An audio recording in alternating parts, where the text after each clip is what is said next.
Hi, everybody. Can you hear me now? Can you give me nods? Okay, great. We're going to keep you muted just for a second here. It is 5:38, and Mayor Holliday won't be joining us. Can you unmute Christine Lewis and all the commissioners? I'm going to go ahead and unmute all of the review committee. Christine Lewis is our co-chair. She'll be running the meeting for us this evening. Thank you so much, Christine. I appreciate you. Once we get all of you unmuted, we're going to pull up our agenda here. We'll run through it on our screen, and then Christine's going to talk us through it. I'll make sure we've got some votes and answer any questions you have. While we're getting unmuted, I'll identify the staff for you guys that are running this meeting. I'm Lori Bell. I'm the Economic Development Coordinator for the City of Oregon City. My colleague Matthew Reintraub is our Tourism Coordinator and our Zoom expert getting us through today. Our Interim Deputy Director of Finance is Ryan Bradyhoff. He'll be walking us through all of our funding and answering your questions there. All of our committee members will have an opportunity to speak as well. And if we're all unmuted, I'm going to ask Matthew to pull up the agenda. And then, Christine, I will hand it over to you to get us started, and I'm here to keep us moving all along the way. Wonderful. Thank you. Thank you all for attending the Metro Enhancement Grant Oregon City program meeting of Thursday, June 25th, 2020. I am at home, so I don't have a gavel, but I'm gaveling us in with my pen and calling us to order for our meeting, just affirming that we have a quorum of this committee. Do we need to do a roll call, Lori? Yeah, I think that's a great idea. I'm happy to do that. Please. Corey Ellis. Here. Denise McGriff. Present. Mayor Dan Holliday. Rachel Smith, Lyle Smith. Here. Rocky Smith. I'm here. Frank O'Donnell. Here. William Gifford. Here. Christine Lewis is our chair. Here. And Lisa Novak. Here. Thank you. Wonderful. Thank you. So I think that completes our first order of business with calling the meeting to order. Our business tonight is one, to approve the minutes from the June 2019 meeting. Then we will have staff help us review the conflict of interest statement to declare any potential or actual conflicts that any of us have with any of the applications. Then we will move on to the meat and potatoes with the funding information, first getting the report. And then we will have requests for extension for last year's projects and programs. And then we will move on to this year's grant applications. Item 6A obviously lists the proposals received this year, and then we will determine this year's allocations at the end of the meeting and review our exit report. Okay, does anybody want to make a motion or have any questions about the June 13, 2019 meeting minutes? I move that they be approved as written. Second. Thank you. Have a motion and a second. Call the question. Do we all vote aye, or do we need to do a roll call vote? If everyone votes aye, I'm good with that. Anyone We opposed? can just raise our hands. Yep, aye. Aye. Aye. Aye. All right, thank you, everybody. Passed unanimously, I believe. Can somebody walk us through our conflict of interest requirements? Sure, this is your opportunity as a review committee to identify any conflicts of interest that you may have, specifically if you are benefiting financially from any of the applications that are before you today. Historically, it's appropriate for you to identify any boards or commissions that you sit on that might be influenced by one of the outcomes of tonight's grant awards. So if it's okay with you, I will call on each of you individually to address whether or not you have a conflict of interest. I'll start with Chair Christine Lewis. I don't have a conflict of interest with any of the applications I reviewed for today's meeting. Thank you. Denise McGriff? Yes, I have an ex parte contact. I was at the attending the McLaughlin Neighborhood Association meeting when this project was brought up 2 years ago. Thank you. Frank O'Donnell? I have no conflicts whatsoever with any of these subject matter to be discussed tonight. Thank you. Rocky Smith? I'm a member of McLaughlin Neighborhood Association. That's it. Thank you. Rachel Lyle Smith?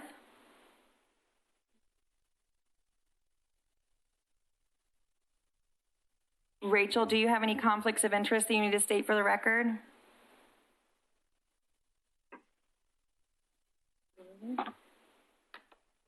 I'm going to move on to the next person and then we'll come back. Corey Ellis? It looks like it's not letting Rachel. I don't have any conflicts, but I am a part-time teacher at Clackamas Community College. I don't know if that matters or not. I thank you for sharing that. I appreciate it. Lisa Novak? No, I do not have any conflicts of interest. Thank you. Rachel Smith, can you hear us? Yes, it was not letting me unmute, but I see the host has changed that now, so. Thank you. Thank you. I am a member of Gaffney Lane Neighborhood Association, and I was present when I believe their project was discussed at that meeting. Thank you. I'll address at this point, too, that a couple of hours ago, the Gaffney Lane Neighborhood Association withdrew their application. So we'll address that as we go in a little bit further, but just for sharing and stating for the record. Any other conflict of interest or comments anyone needs to make before we move on to funding information? I was missed in the roster. Oh, People asked. I'm so sorry. William Gifford, do you have any conflicts of interest? Easy to forget. Not fiduciary conflicts of interest, but it should be of record that I am a director of the Oregon City Business Alliance who wrote a couple of letters of endorsement. I'm also on the Clackamas Community College Bond Oversight Committee. I'm a member of the Chamber of Commerce, and on the school district bond oversight committee as well. I think that's about the only thing that might be any entanglement at all, but no, there's no conflict of interest there. Okay. Thank you. If nobody else has any other comments, I'm going to move on to funding information. But I want to take a second and see, can you guys clarify if you're able to see, as you're zoomed into the meeting, the agenda posted in front of you? Yes. I don't have it on mine. You can see it? Yes. Because you're not logged into the Zoom meeting. I have the agenda. Okay. Okay, great. Excuse me, Lori. A point of interest is that people that may not know that they can adjust the size of their screen by sliding the vertical bar between the shared screen and the images. So if they want to see that image bigger, they can move it to the right, and if they want to see more people, they can move it to the left. Thank you. I appreciate that. And will we be able to raise our hand with the agenda being presented? Is there a spot to do that? I think, yes, you should be able to see that icon on the lower, but if not, we could do it the old-fashioned way, and you could raise your hand visually, and then I'll just defer to Christine to call on the hands as she sees appropriate, and we will guide and unmute as necessary. Is that okay with you, Christine? That will. Sorry. Unmute. There we go. I will rely on some help. Okay, we're here. We're here for you.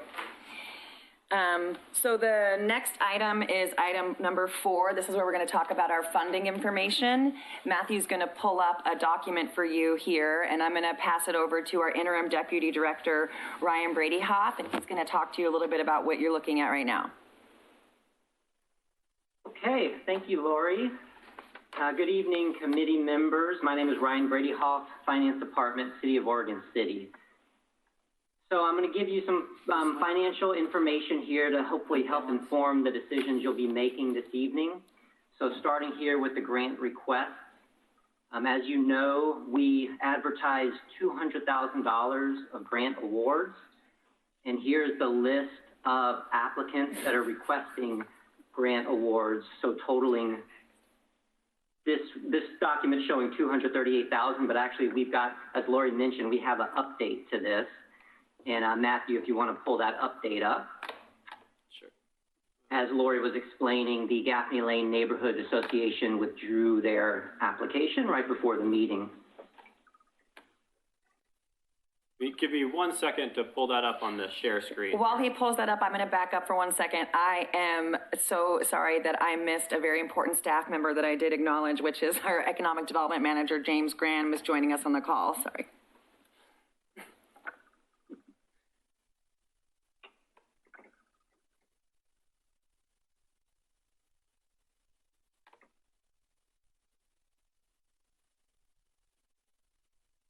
While he's doing that, I'll ask one more question of the review committee. Did everybody receive an email from me earlier today with your scoring and ranking sheet individually so that you can make those adjustments?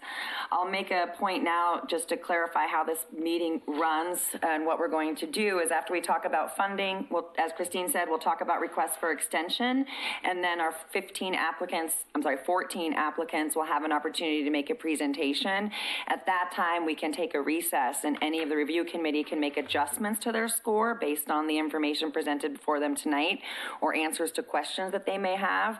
At that point, Ryan will recalculate the scoring and we will move on from there. Great, thank you. Can you guys now see the updated? There you go. Yeah, thanks. Thanks, Matthew. Okay, so like I was saying, we advertised $200,000 and we have applications of $234,000 shown here. So we'll probably refer back to this throughout the evening. And then, Matthew, if you want to move to the next document. So the next document is our kind of funding summary. So this is the Enhancement Grant Program fund balance. So this is the activity for both the current year and the ending fund balance projected through to the end of the fiscal year, which is at the end of this month, and then a forecast for the next fiscal year. So here at the bottom, we have the forecast for the upcoming fiscal year. And so as you can see, we're forecasting an ending balance as of next fiscal year of $192,000 in this Enhancement Grant Program fund. And that's based on a couple of assumptions, well, a few assumptions, but one assumption is that tonight you'll be awarding $200,000. So obviously, you can decide to award less than that or more than that, and then that will impact this projected fund balance amount. But right now, assuming we award $200,000 tonight, and then also assuming that the requests for extension, the assumption here I'm making is that we do grant those. And so that consists of $234,000. And again, that will be at the discretion of the committee, whether or not to grant some of those extensions, all of those extensions, or none of those extensions. And up above the top part of the document, like I say, a lot of financial information here that you might find of interest or relevant, but up above we do see all of the different programs that are applying for an extension this evening. So in that far right column, we can see the extensions that are requested. So our next agenda item will talk about that, and so we may refer back to this document. Otherwise, are there any questions about the financial information I've presented here before I throw it back to Lori? I certainly do.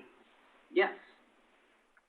So a number of questions. One is if any of the applicants who were previously awarded funding, if they were declined extensions, would that funding immediately become available to this group tonight to re-award?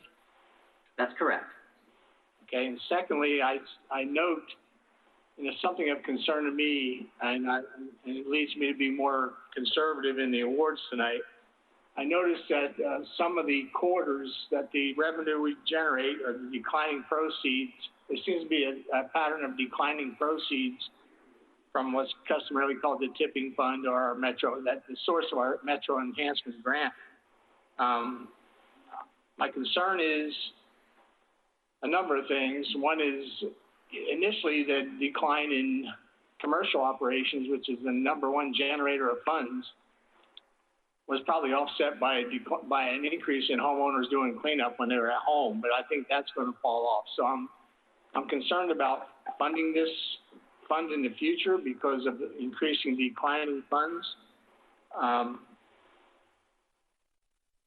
I think we should be somewhat fiscally conservative and maintain reserves because we may face another resurgence of COVID, and we should reevaluate every project, not only for its value, even existing projects that were previously awarded, but maybe for the timeliness of the award. And I do applaud Gaffney Lane for they withdrew their application simply because of the time that they would not be able to implement that because that area would be under construction for probably 1.5 to 2 years. So I applaud them for that, and they are certainly welcome to reapply, I'm sure. So those are my thoughts, why I would be fiscally conservative tonight, and I leave those thoughts with the commission to digest as they will. Thank you. Thank you. Yeah, I'll respond to that too, and see if Christine or Ryan wants to add anything. But I've had several conversations with some of the staff at Metro, and there has certainly been a decline in commercial waste deposits to the Metro station and an increase in self-haul. But you're right, that is something to consider. So I appreciate you bringing that up, and I just want to see if Christine or Ryan want to add anything further. Yeah, I think that the work that we're doing at Metro is definitely to try and keep our operations as steady as possible while understanding that the next year is going to be completely unpredictable and we can't model it off of anything we've seen before. It's a combination of the economics, which, you know, we can look back at 2008 and some of our modeling there, and we weathered the storm fairly well. But there's also the socially distant and just change in practices that's definitely going to impact the fund for next year. Madam Chair, I have a question. Yes. Thanks to Commissioner O'Donnell's, or Member O'Donnell, or whatever hat he's wearing tonight, brilliant insights, and I agree with the fiscal conservative attitude. I do have a question about the shifting of tipping from commercial to residential. And although we've seen a lot of construction continuing to go on, mostly in the public sector, and they will continue dumping, for other things, it seems as though people are going to be consuming about the same. And if they aren't going to be doing it from a commercial perspective, will they be doing it from a residential? And does that work out? That is to say, are the tipping fees equal for both domestic and residential and commercial? There's two ways to get into Metro South, either as a residential self-haul or you're on commercial side. And that commercial side is the commercial haulers that are doing multitudinous layers of hauling, and they pay a different fee than the residential. So what is the residential fee? I will turn it over for somebody on staff to give us those fee rates. I'm not familiar with what the fee is. I can tell you on our end, we receive $1 per ton, but that is something I could look into and report back to you after this meeting if that's helpful. Commissioner O'Donnell? Yeah, if I didn't already say it, if you look at Ryan's report, you see declines of anywhere from 25 to 40% in our current situation. And also, I do not think it impacts this next calendar year because I don't think Metro has made enough progress. But at some future point, the intent is to find a larger facility more capable and possibly, and for those of us that have toured this facility, you know, we were told that it might be reassigned to perhaps a more special, processing of food waste or something like that. So that's probably a more long-term consideration. I doubt that impacts our discussion tonight, but that's my leaning towards reserves, is to perpetuate this program, have money available for the most timely and effective project at the time the request is made. Thank you. Yep, you're right, Commissioner O'Donnell. We've outgrown the site, and some of the uses will need to move. We can't continue to do everything here. Right. Are there any other comments or questions? So with that,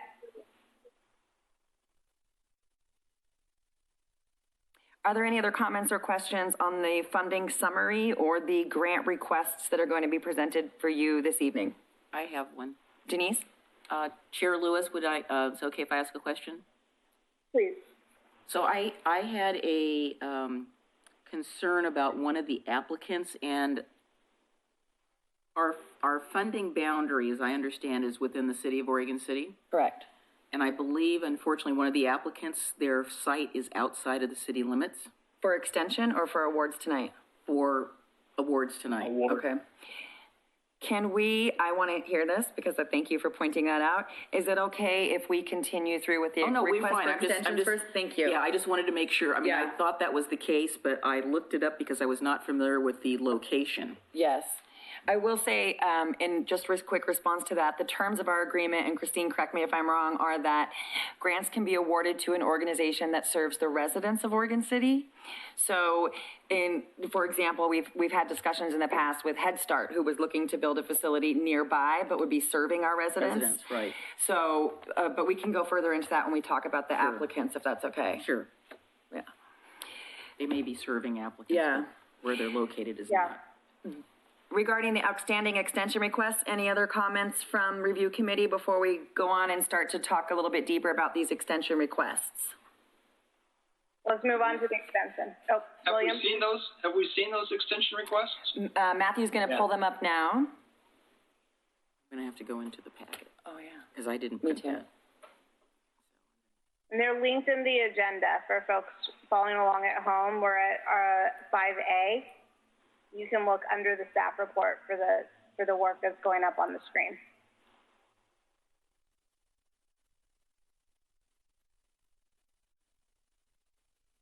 So as we open it up, you'll see the first request for extension is from the Lauderette Park Core Team. And can you guys see that currently on your screen? Yeah. Okay. I will point out that there are two requests for extension from this organization, one from 1718 and one from 1819. So I think would be appropriate to look at each one of the extensions and see what questions or comments you have as we move along, starting with Lauderette Park Core Team.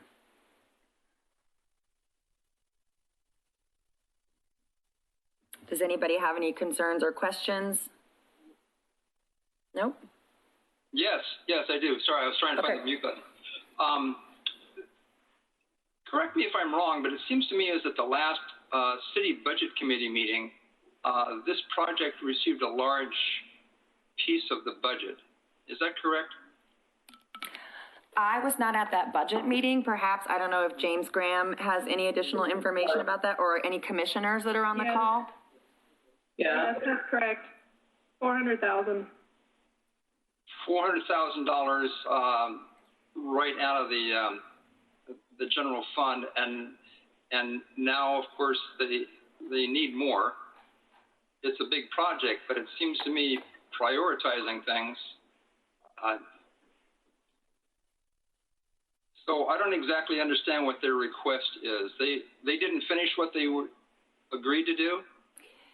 I'm going to see, right? by chance, is Karen Burig on the line? Yes. Yeah, if it's okay with the review committee, is it all right if I let Karen respond to that? She's the lead on this project. This is what we're dealing with. Well, thank you all for considering this request. So basically, this is a request for extension from the grants that we had previously asked for. So we're not asking for new money. This is previously, and that was in 1819 and 1920. And I wanted to highlight that basically this is all a part of a package that will fund the Lauderette Park improvements, and we've been working on this for the past 5 years. I also wanted to call out that the matching activities, the volunteer activities, and all of the match for the money that was requested in the 1819 has been completed. So the community has gone out and done what they had said they would do. Really, the challenges here has to do with the level of work that the Parks Department has. They've run into a couple of challenges because the Parks Department director left, and they needed to kind of reorganize, and prioritize what they move forward first. So they weren't able to move this project forward as fast as they thought they could have. So that's why they weren't able to expend the money. But I also wanted to call attention that currently, right now, this project is out to bid. This project is out to bid, and they expect to be able to award a contractor in July. And so they anticipate and when they were doing the design, so for the past year, they have been working on putting together the construction documents with the expectation, we've been putting together funding, some of it from community enhancement that we were able to help obtain for them, as well as the city funds. And so, and they anticipate being able to award and then have it constructed and the park be constructed by the end of the year. So if this money was not extended, it basically means less improvements at the park. They will have to cut items from the design. I think another thing that maybe some of you may not be familiar with, but through this whole process, a key element is to be able to make the park accessible to all. And that piece really caused the park cost to really go up. We needed to put in an ADA ramp to the upper portion of the park. And that in and of itself accelerated the cost from when we first started talking about it. So I think with that, I can ask other questions, but really it's more about the Parks Department being able to do this park in a timely way, but we're all ready to go now. So Karen, when you say it's out to bid for potentially starting this July, both phase 1 and phase 2 work will be done this year? Correct. Yes, so everything. Council or committee members, any other questions for Karen? Mr. O'Donnell? I do feel that many of the delays here were on the city. I am surprised that the ADA thing was not a component of the city expenditure itself, and I would question that, but I do recall the many delays and why, so I'm not going to delve into this in depth. Thank you. I don't know if you can see Denise, but yes, I want to echo that. The ADA component of this project has been there from the beginning. It was not excluded. Again, as Karen said, because of the terrain of the park, one of the key components of the Ladderette programming that was put in place by the community and through the community meetings was to put in an ADA accessible facility so that people of all types could access the park. And again, this is through no fault of anyone's. Things have happened that were beyond the control, and since this is a city, neighborhood association special group, the Ladderette Army is part of the McLaughlin Neighborhood Association.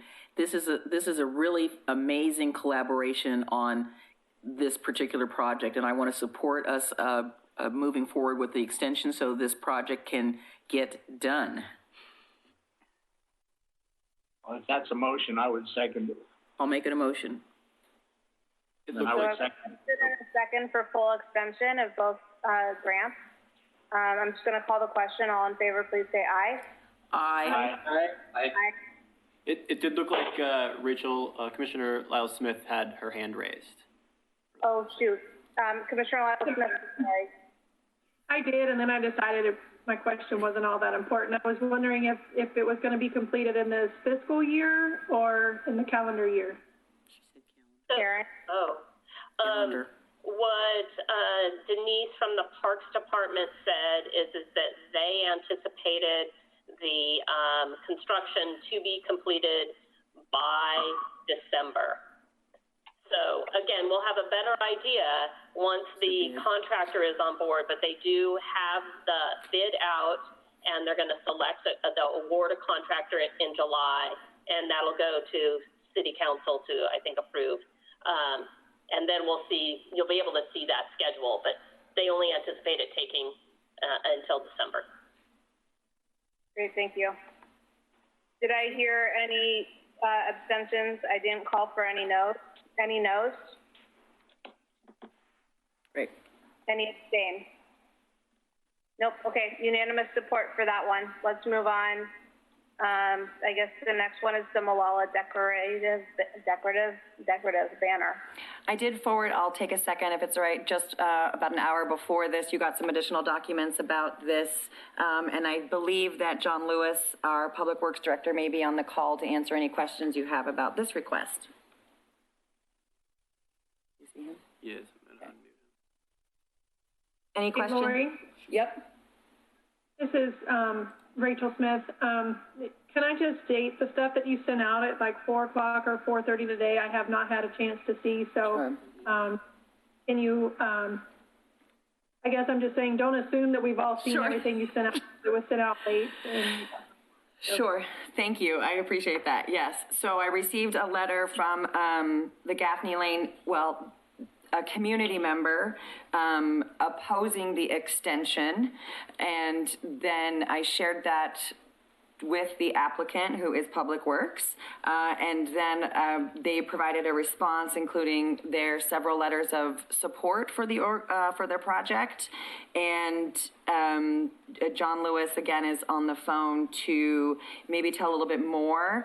I don't want to try too hard to interpret the letter other than to say that it was in opposition to the extension of this project. Okay. Can we go to Commissioner O'Donnell's question or point before maybe John Lewis can give a summary of where we are with this? Yeah, it's in keeping with Gaffney Lane's withdrawal of their request because of timing, that there's no sense wrapping those boxes if they're going to be damaged in the course of construction. And I believe that construction is forecast to be as long as two years, I believe, and Mr. Lewis can correct me if I'm wrong. And once again, I support this expenditure. I just don't support the timing of it. I mean, I believe we have another year to come back and say, are we closer to doing it and can we implement it? So I'm of the persuasion to keep funds free until we get closer to the point of expenditure. And I believe we're potentially 2 years out. Maybe there'll be another project that presents itself that has more value to the city in that interim. And Mr. Lewis can speak to whatever he wishes. Can you unmute? Yes. John, Mr. Lewis, you're unmuted if you want to make any comments at this point. Sure. Thank you for the opportunity here. I guess I'll just say, the artist who's working on this project has now got a contract to do it. As far as I know, he's acquired materials. He's planning to take some time. It doesn't happen overnight. I know he's working on another city's similar project. So he's, moving forward as far as we know. We haven't really checked in with him lately. The design work that went into the foundation for this project, all that work is done. It's included. So the contract for construction's ongoing. It's starting very, very soon. And yes, I would say that the day at which we actually want to install this, it may be out there, but we're still going to have to pay the contractor and the artist for their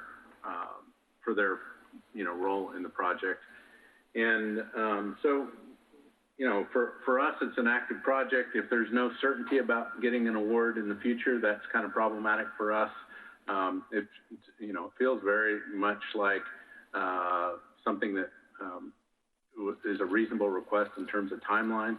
We, based on our design phase timeline, had to incorporate all the design work in the bid documents for the construction project, because it's not just this is a structural facility that obviously needs quite a foundation, and so that's kind of what we're doing as part of our match. And so yeah, it's ongoing project.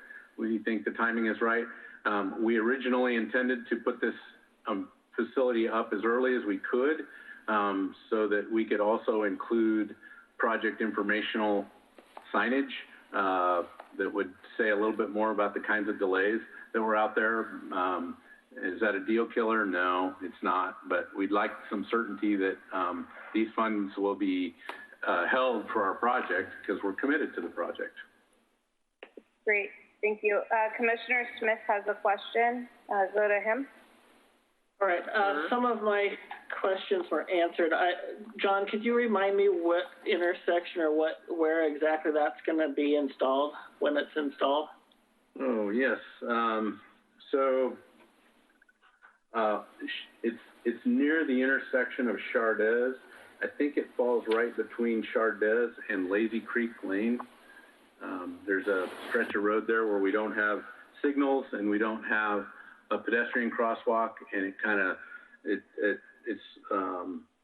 trying to fit in between those so that we're not, creating distraction where we shouldn't have distraction.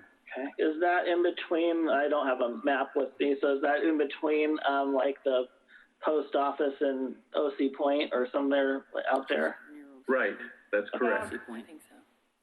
Okay, so I guess the only concern was whether or not it was going to be constructed on site. It sounds like it's going to be constructed off site and installed installed after that. So I guess the only concern is that, if it was installed prior to construction, that the construction doesn't have any impact on, negatively damaging it in some way or something, which I think was the concern with the wraps. But if it's something that needs to be installed before construction as a way of a message board and then is protected in some way, that I guess that would be fine. Yeah, that's definitely a concern. You're right. Good point. We don't want to get a nice, beautiful facility out there and then have a backhoe swing around and hit it. So we will have to think about that. Great. Mr. Gifford, do you have a question or a comment? It seems to me, we've already approved this. It seems to me is the fact that to let it continue, I have no issues with that. But I am curious if someone wrote a letter objecting to this extension. I'd be curious as to what that rationale was. I shared the letter in your email, and I apologize, I don't have that in front of me right at the moment. It came in very last minute, so I just forwarded it, but yeah, that's all I have. I apologize for not... Just forwarded it when? Just now or earlier? No, I sent an email to the review committee about an hour before this meeting. Kind of late, yeah. Do you remember the essence of the letter at all? John have it? No, maybe John could address that. He might be more familiar with the community members' comments. Yeah, I mean, it seemed like there was a lot of issues that I don't necessarily think were related to the banner poles, and there was some thoughts about just.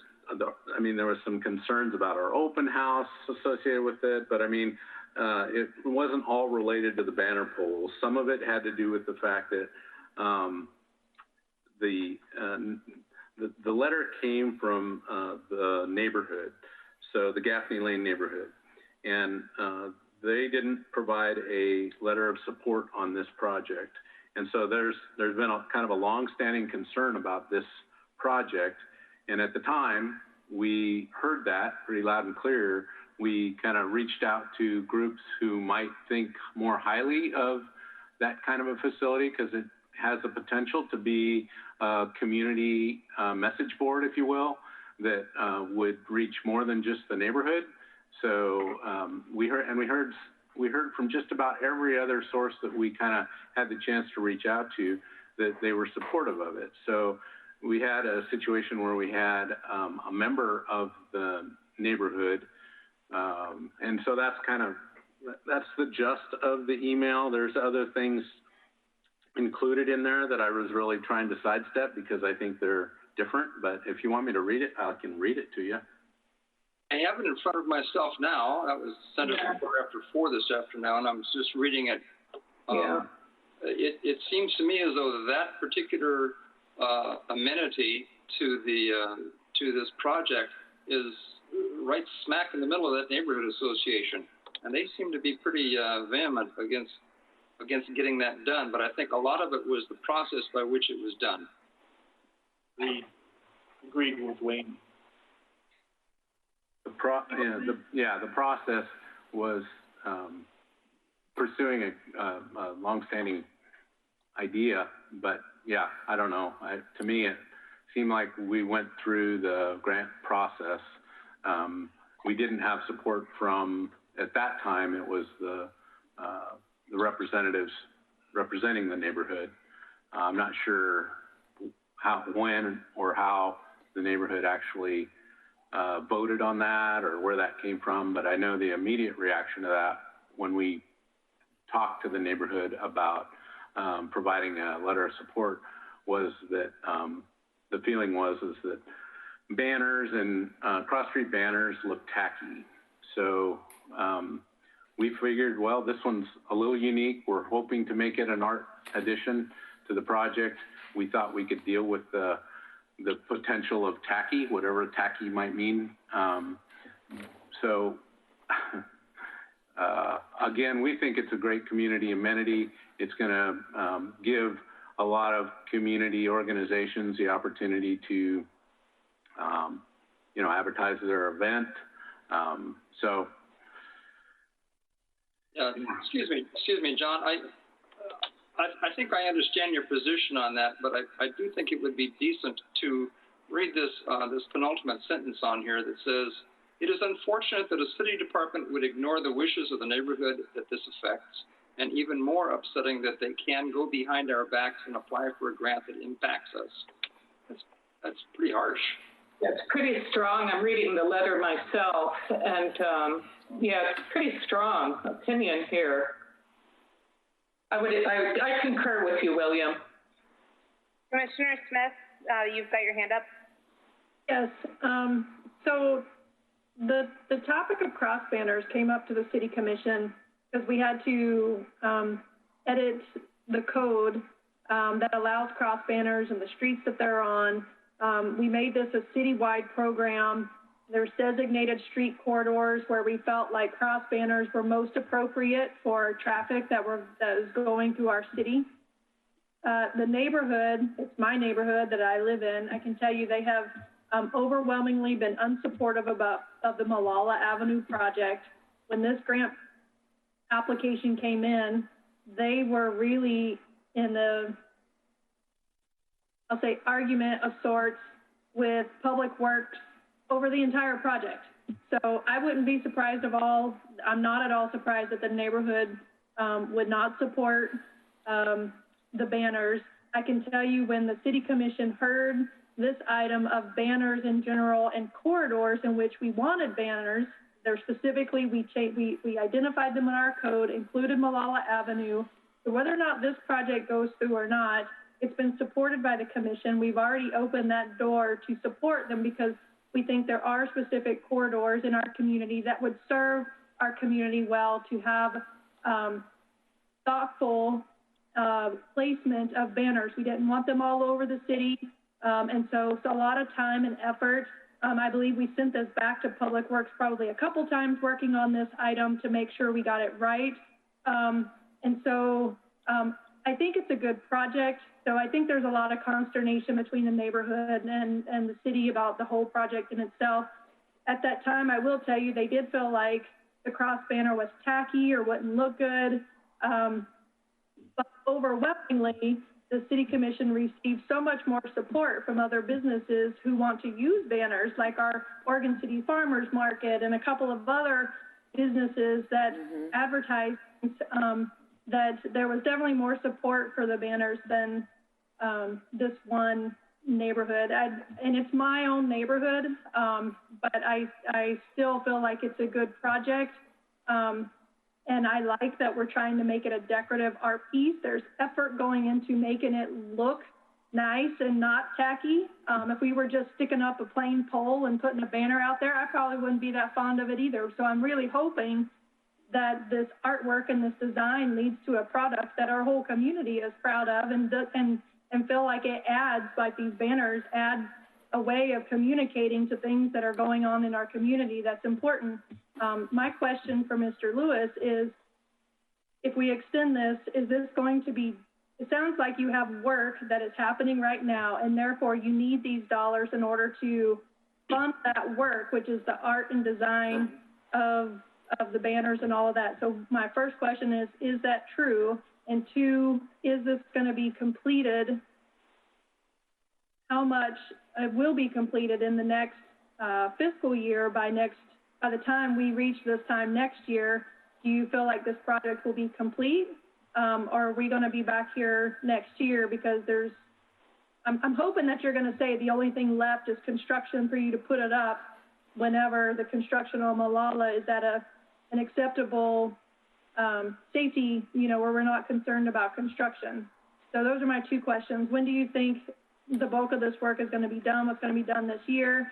And are you asking for this because there is work that's going on this project, and therefore we need the funds in order to pay for those services?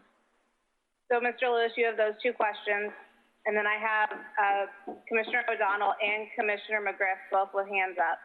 So could you please give brief two answers to Rachel? And then we're going to get those other two questions, and then we're going to have to call the question because we've got 5 more of these. So quick answer is yes, we're committed to the artist has been acquiring materials, so he's got some expenses. He hasn't invoiced us for those yet. And knowing this artist, he may not invoice us, but the intent is to get that done this year. This question about when to put it up is still kind of hanging out there. And part of his contract includes helping put that up. So I fully expect the artwork, if you will, the banner support system that the artist is contracted to build, which is what this grant money is for, will be complete this year. So we still may not put it up though, just because of the concerns that Commissioner Smith raised. Okay. Commissioner O'Donnell?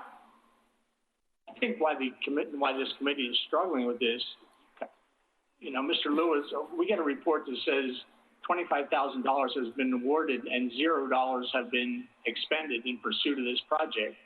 And now tonight, Mr. Lewis sits before us and says, well, we've incurred expenses and the artist has incurred expenses, and now he says, well, we haven't been billed any. So I guess I'm going to challenge Mr. Lewis. I'd like to see that contract in the future, and I want to see where it stands. Now, my position tonight is pretty simple. I mean, I sympathize with the neighborhood association. I also think I kind of support Mr. Gifford and Ms. Novak. I question whether, if no expenditures have been made and no billings have been made, how much effort has actually gone into this? How much materials have ever been expended by the artist? Maybe one solution is to issue a stop work order and pay him for work to date and come back and issue the award next year when we're closer to the event. And again, I'm not sure, only Mr. Lewis can tell me what he thinks the timetable is for completion of the project and what he needs for lead time to complete this aspect of the project. But I'm struggling with the fact that we get a report that says $25,000 awarded a year ago, $0 expended. Thank you.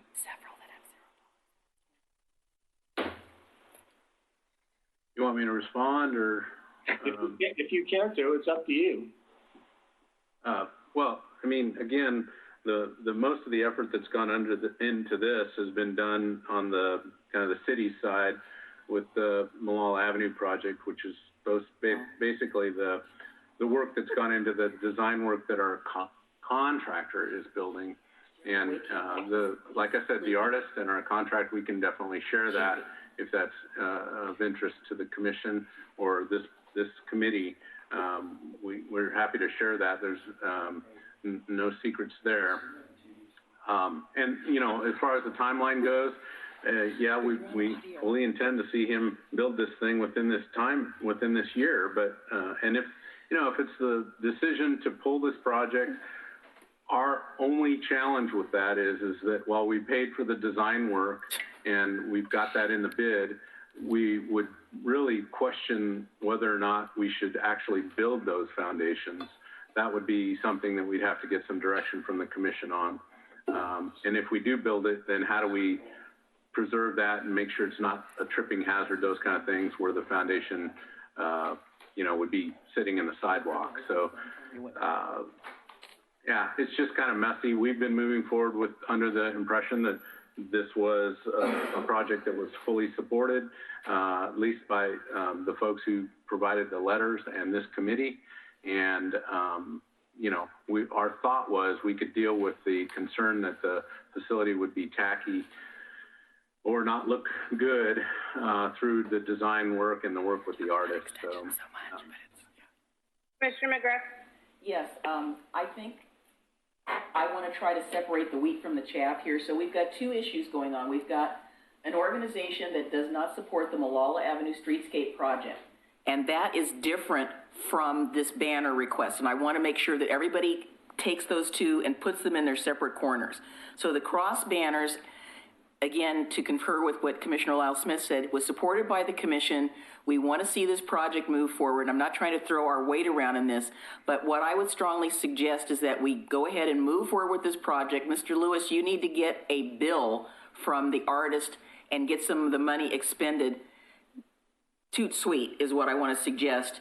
And then we can get a timetable from you later about how the project is going. What I'm concerned about is if we pull this project, we've got this in the plans, our construction plans, you're talking about a construction change. Those change orders cost a lot of money. I don't want to see this change. The project's already a little bit over the budget that we had anticipated for it. So I would like to support moving this forward. The Malala Avenue Streetscape project, as I stated, really is a separate project. And I know that this is within that, but the two things are being commingled so that they're all being painted with the same brush. I agree with the other comment that, you know, we've had banners on Malala Avenue and they're always just a little bit different. Some of them are well done, some of them haven't been so well done, but I think it behooves us to continue to promote the farmers market. The fire department has the annual event up at in the hilltop that they do every year that they put banners up with. We've had the antique fair have banners up. So I think this will be a community benefit, and it is, I think, a project that will enhance the Malala Streetscape project. And again, not everybody is going to be 100% in support of that project, but that project is underway. And again, my heart goes out to the Gaffney Lane Neighborhood Association, but I think that the city, in my opinion, has done everything that it could to try to make this project the best project we could get. So I would support moving forward with the Malala Avenue decorative banner. And again, as I'm recommending to Mr. Lewis, don't let Mr. Dye wait until the end of the project to bill. Get billings now. And I want to make that as a motion unless somebody else has a question. So I've got a motion, and did I hear a second? Was that you, Frank? I'll second it. I'll second it. Rocky? Okay, Commissioner Smith seconded. Rocky Smith. We've had plenty of discussion, but informal discussion. Okay, we're gonna call the vote. Ayes? Aye. Aye. Aye. Aye. Aye. Those opposed? No. One. One no. Did anybody abstain? Abstain? Only because of the timing, not because of the project itself. Okay. Thank you. Thank you. That was a hard discussion. I know some of us didn't get the chance to read the packet that was sent out like 2 hours ago, so thank you. Let's move on to the next one, the Clackamas Arts Alliance. So I'm going to take a second here and just acknowledge that people who submit a letter for extension are not required to attend this meeting, and historically we haven't had really gone much back and forth. So I'm not sure if there is anybody from Clackamas County Arts Alliance on the phone right now. They're requesting an extension. They have spent some, no, I don't think they have spent any of their money either. This, if you want, I can tell you a little bit to refresh your mind about what this project was. Or if you just want to take a second to read that letter and make a decision, I support that as well. I'd appreciate some background because the letter really doesn't say what they were requesting the extension for. Clackamas County Arts Alliance received $16,800 last year for a program called Youth Theater for Change. This is a program where they work with at-risk youth, particularly with Clackamas County Juvenile Department. So youth are assigned to a program that helps them develop life skills and confidence. They were unable to get enough kids to execute this project as quickly as they wanted to. We spoke a couple of times, myself and the director, and as soon as COVID started, they really had access getting contact with youth, and so have requested an extension so that they can, partner with Parrot Creek, which is a residential facility for youth, so they can partner with them and continue this project into next year. That's my understanding based on conversations with Clackamas County Arts Alliance.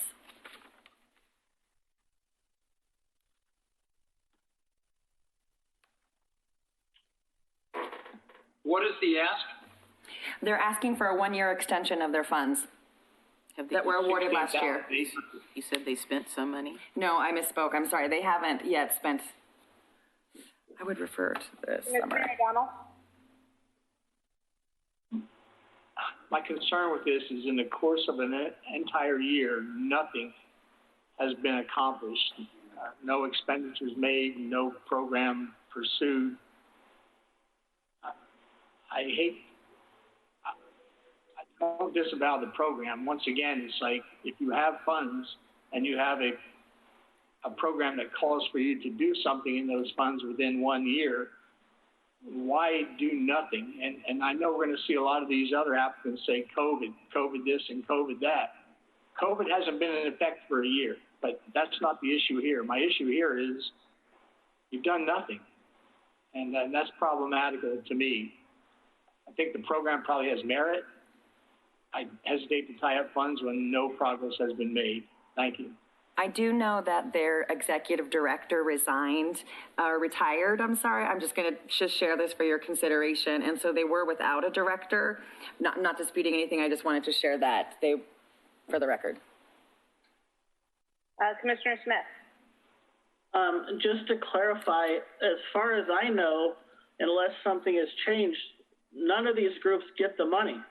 We hold the money, and they submit receipts, and we reimburse that, correct? That's one way for them to get the funds, yes. There is an option. Sometimes people will request 25% of their funds up front, or they request that we pay a vendor or contractor directly through the funds, and the grant allows us to disperse funds that way as well. Okay. I just wanted it clear that we don't, give them the $16,000 and they Correct. haven't just been sitting on it for a year. Correct.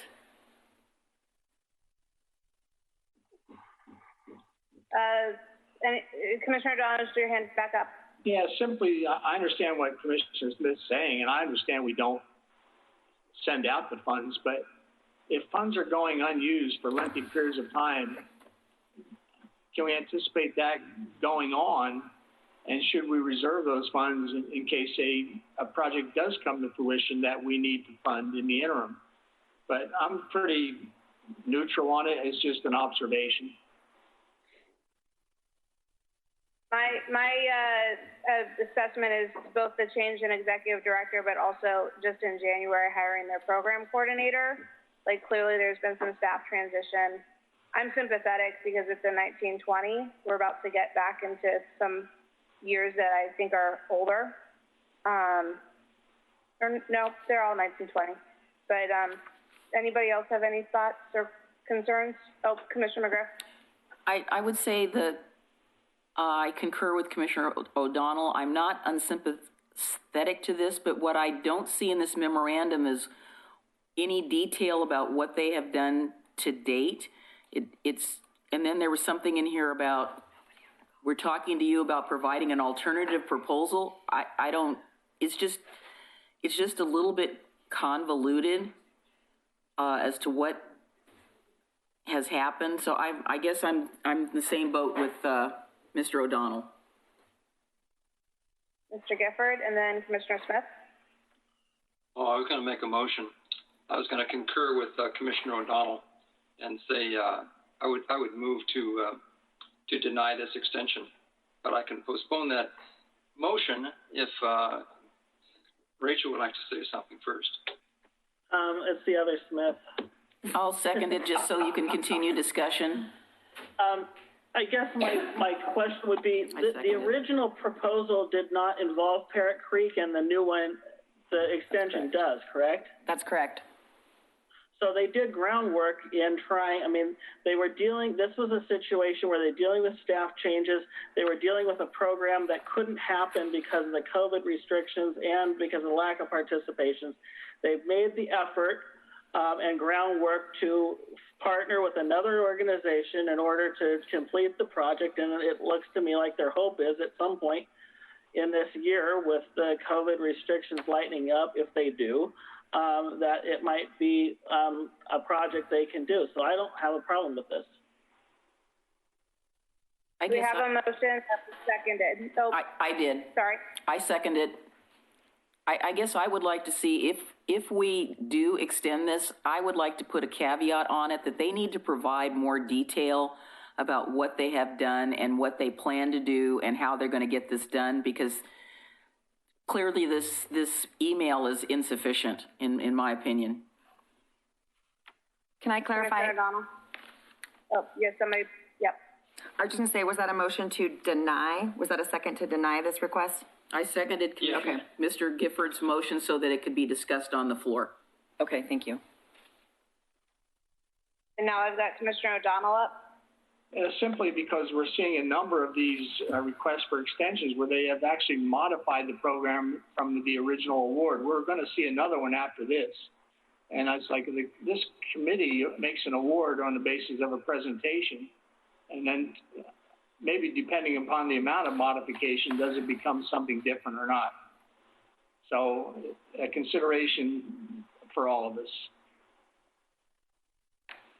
Commissioner Smith, is your hand up again, or is it our technology? No, it's not. Okay. Which is, yeah. Technology fails. So I'm gonna, ask for a vote on the motion, which was a motion to deny the request. If it's okay, can we go one at a time so I don't miss anybody? I'm afraid if I do this as a Well, group. you need to do roll call. Yeah, okay, thank you. Roll call. Everybody's names. Yeah. Okay, so this is a motion to deny the request for extension. I'll start with Rocky Smith, No. Corey Ellis,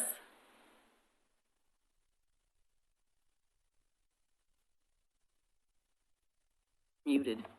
I'll come back. Lisa Novak, There, she's not. She's unmuted. I've been on mute, so I haven't been able to say anything, and it wouldn't let me unmute, so I'm good. so your vote is no to not extend? No, mine's to extend it. So to be clear, a no vote extends it. Right. Okay, so Sorry. no, I want So your vote's yes. I'd rather to extend it. Okay. Abstain. Oh my goodness. Okay, Lisa. No, a no vote would be to deny. Yes. Did you abstain? No, I said aye. Thank you. Christine Lewis. No. Denise McGriff. Yes. O'Donnell. Frank O'Donnell. Aye. Yes or aye? Okay. William Gifford. Yes, too many Fs in this.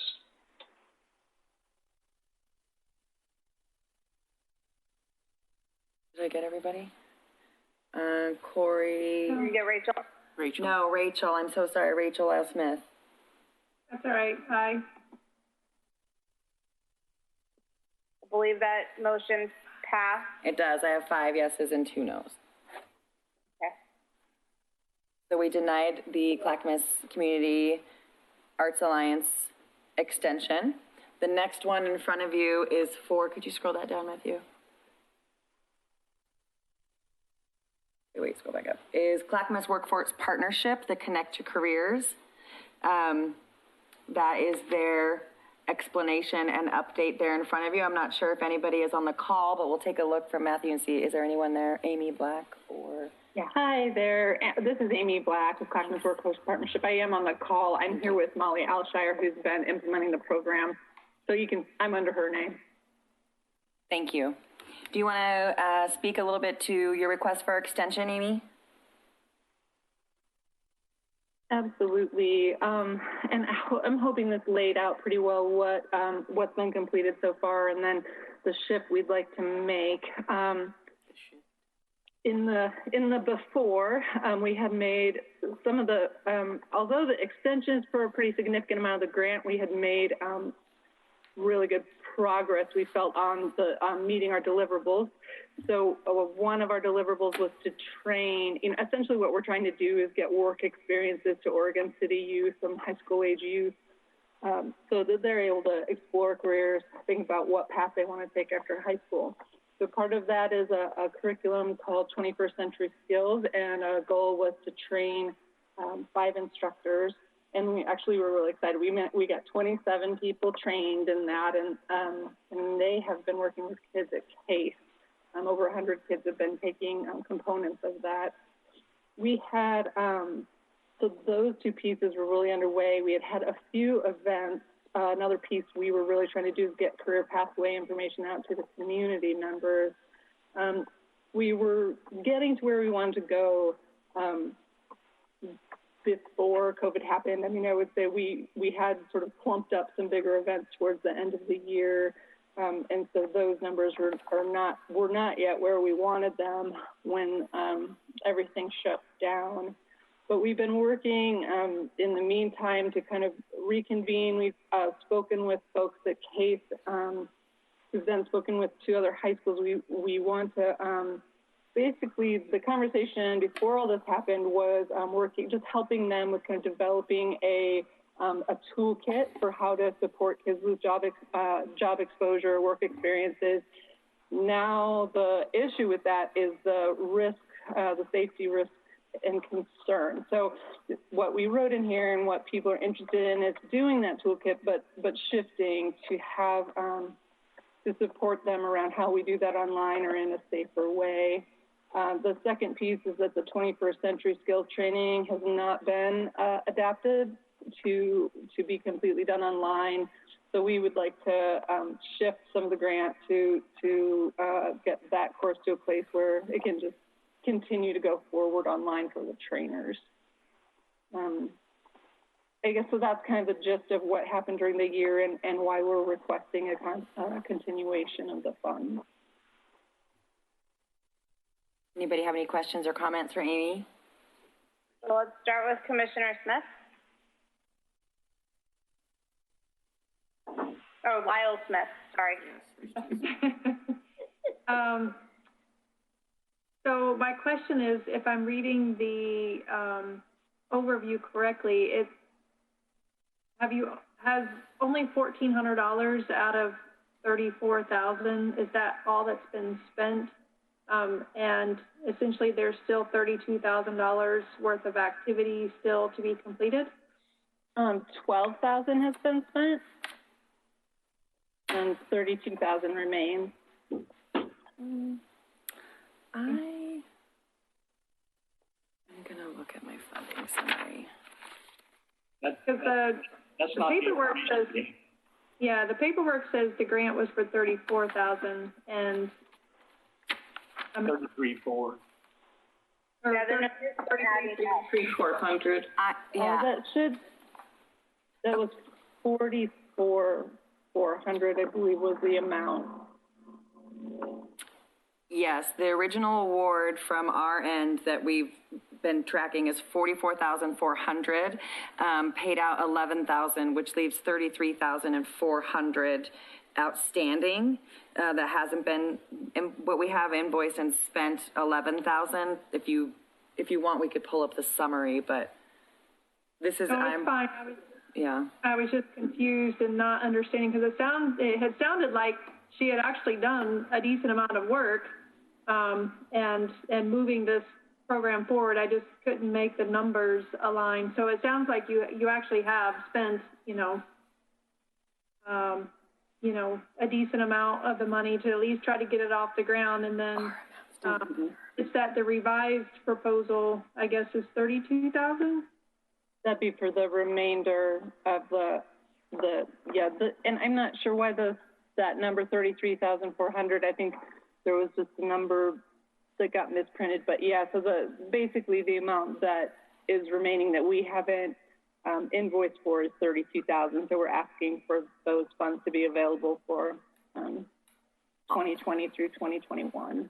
I'll just chime in here for accuracy, though. On our end, I'm sorry, Amy, we have on our end that we have paid out 11,000. So the remaining funds from our accounting is that are 33,400. So I know it looks like there's a discrepancy between what we have outstanding in your grant and the amount noted in your request, but. Okay, I'm sorry about that, and I think what that is you paid out 11,000, but I had anticipated that we would be invoicing more by the end of June. Correct. So apologies for that.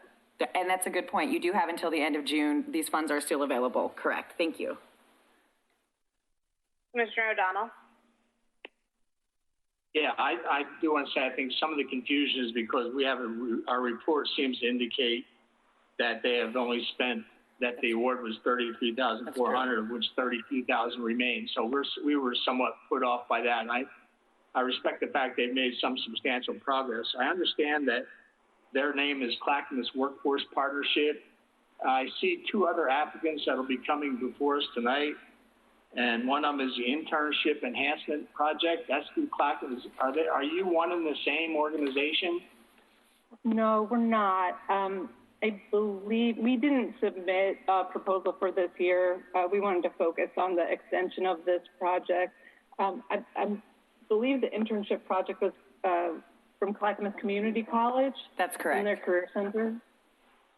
Yeah, and I guess what I see is I see this, your application for renewal, and I see the Clackamas Community application for Internship Enhancement Project, and I see something from the Oregon City Chamber of Commerce, which are like business enhancement services. Mm-hmm. And it feels to me like if we could coordinate that, those three entities work together and offer the training through the community college. I know how valuable the community college can be, but we've got different entities that are different pieces of the puzzle, and I wish we could do something, some coordinated effort that would serve us all well.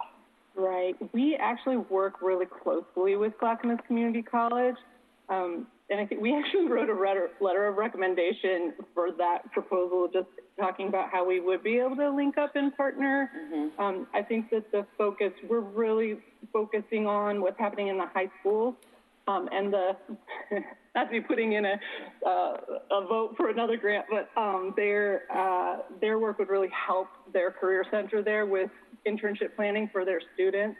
And I think us partnering together, I absolutely am on the same page with you that I wouldn't want there to be any duplication. And I think we already know them and work with them. Like a couple of their staff have worked with us to provide interviewing type workshops for some of our folks. So I think that that we could do a good job of partnering and creating pathways from high school through college with them without there being much duplication. And again, I'm not being critical, but we see these programs come back before us with a program change, which to me is somewhat different than we initially approved, but I'm not going to belabor that point. Okay. Does somebody have a motion for this? Oh, nope, we got Commissioner Lyle Smith. I was going to make a motion to approve this extension request. Second. Fantastic. Any discussion now that there's a motion on the table? Question? Please ask your question, Commissioner. No, calling for the question. Calling the question. Oh. All in favor, please say aye. Aye. Any opposed? Any abstentions? Fantastic. We will move on. First, I would like to do a quick housekeeping. There is somebody who has joined this meeting by phone. Your last four digits are 5321. And I think if you could take yourself off mute and identify yourself, then we might know who you are and call on you if your project comes up. Hello, can you hear me? We can, yes. Who are you? Hi, this is Jackie Hammond-Williams with the Oregon City Farmers Market. Wonderful. Okay, we'll get to you in a little bit. Thank you for letting us know who you are. We'll put you back on mute. Thank you. Okay, cool. Thank you. Thanks. Let's do the Downtown Oregon City Association's placemaking request for $24,000 from 1920. I believe Liz just called in. She's the executive director of Downtown Oregon City Association. She can now unmute herself. Liz, are you unmuted? I am. Can you hear me? Yep. Yes. Perfect. Okay. So we are asking for an extension.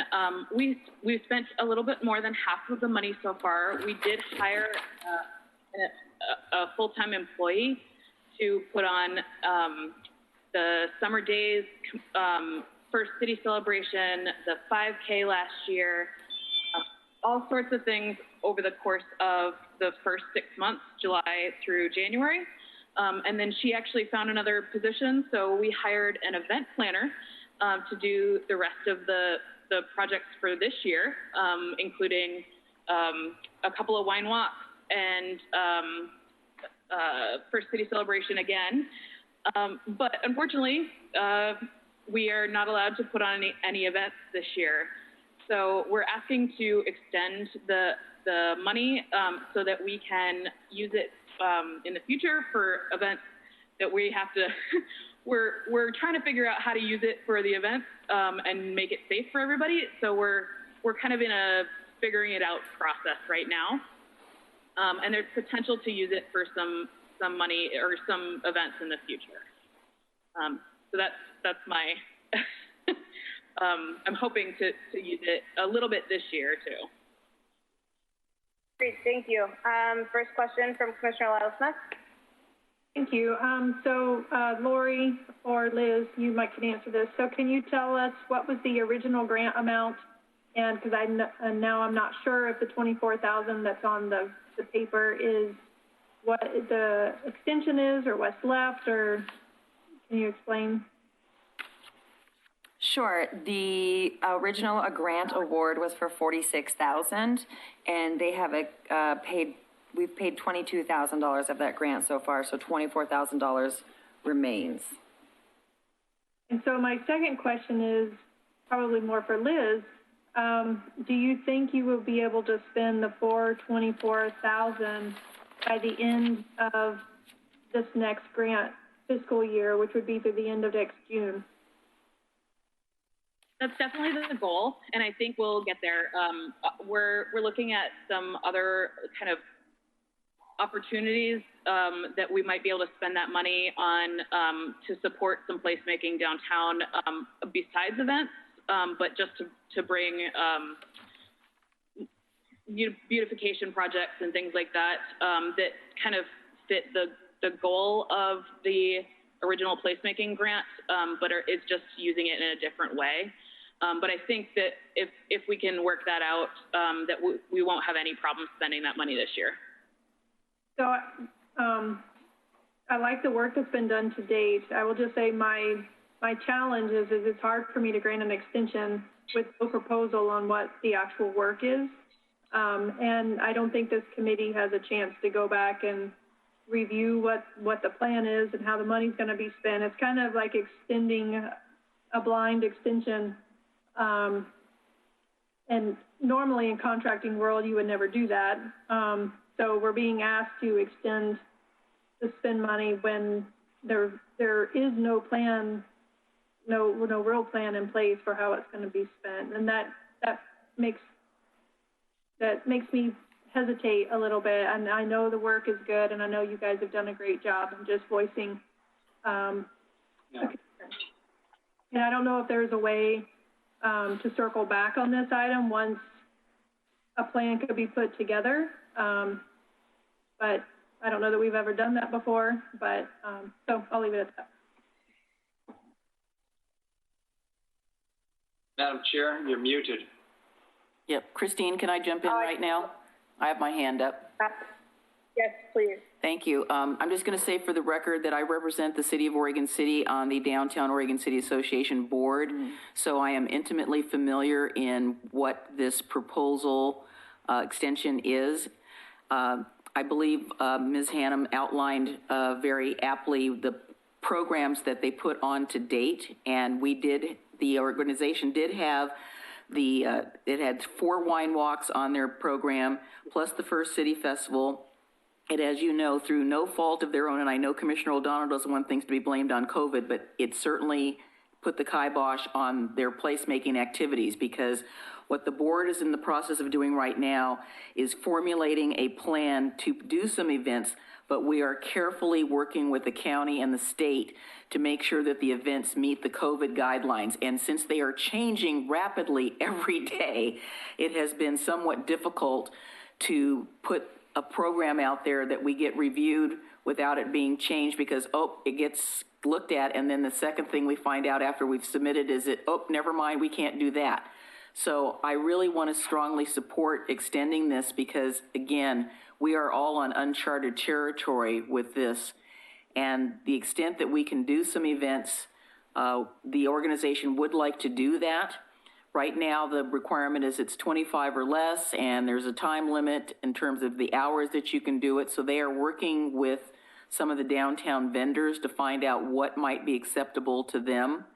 And again, as I stated, the last meeting that we had, we talked about the changing world of COVID requirements.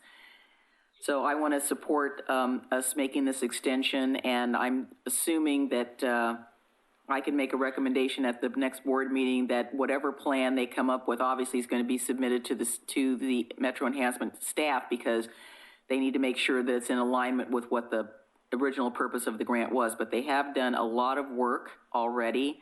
The consultant that they are working with is helping them determine what we might be able to do under the, as I said, the daily changing guidelines.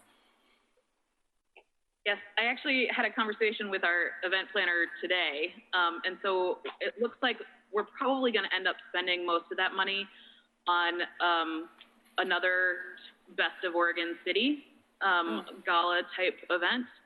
And so we're going to try and highlight all of the businesses downtown with that project, and across the city as well. So that is likely to be what we will spend the money on. Great.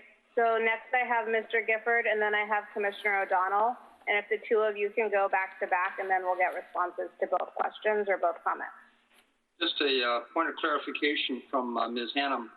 Did I understand you say you hired an event planner, or is this a contract position? And what's the status of that? Because I know you guys are doing good work, and I don't think you're going to have any trouble spending this before the allotted time. I was curious of the status of that event planner. Yeah, so the original was to hire somebody full-time as an employee of the Downtown Association, and we did that for the first 6 months. And unfortunately, she found a different job. And so what we've done instead, because it's honestly, it's too much for one person. So what we've done instead is hire an event planner as a contractor, and try to break it up a little bit more so that they're not overwhelmed all the time. And is the cost of that contractor coming out of this money, this grant money? Yes, it is. Okay, thank you. Mr. O'Donnell. So let me first reassure my most worthy fellow Commissioner McGriff that I understand the impact of COVID and when to apply it and when not to. So having set that aside, I also respect fellow Commissioner Rachel Lyles Smith, because quite honestly, the initial presentation lacked in the details since provided by our own Commissioner McGriff and also our representative from DOCA. So I feel with that additional detail, a commission is only as good as the information it has before. And now we have the additional information. I think we can make a good decision. So thank you to both Commissioner McGriff and others. Anybody have a motion? Can I make a motion to extend this grant? Second. Well, you had a tie for second. I'm going to go with Donald on that second. All in favor, please say aye. Aye. Aye. Aye. Those opposed, please say no. Anybody abstain? Great, unanimous support. We're continuing that grant or whatever the term is. Moving forward for an extension. Thank you. Thank you very much. Ecumenical Ministries. So I believe. And if I may ask, apparently the information we're getting on the original amount and the amount expended is we need clarification on every one of those.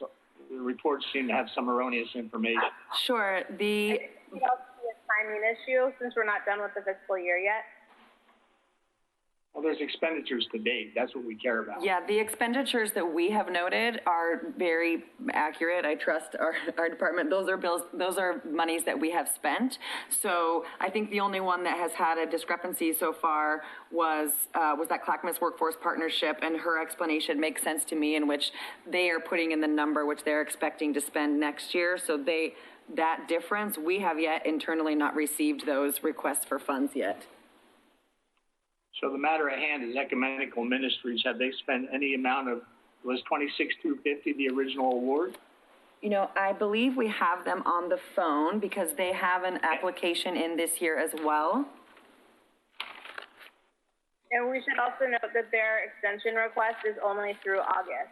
So they're asking for 2 months and not the full fiscal year extension. Well, I think we could use a status on what was awarded, what was spent, what remains to be spent in the 2 months they're requesting. Sure, let me go back to our funding summary here so I can be accurate. I guess we don't have anybody on the phone from their organization. Sorry, I am here. You are, great. Oh, is that Jenny? I'm here. This is Jenny Pratt. I'm the director of the Second Home Program. Okay, and I, just for reference, from our standpoint, just to clarify the question, the original award for the Second Home Program was $35,000, and to date, we have given them $8,750, so there's $26,250 remaining in this grant from 1920. I'd be interested to know how they propose to spend that in a 2-month period. That's a good question. Thank you. Can you hear me? Yes. I'm sorry, my neighbor just started his lawnmower, so I'll just try and speak clearly. Is it light outside?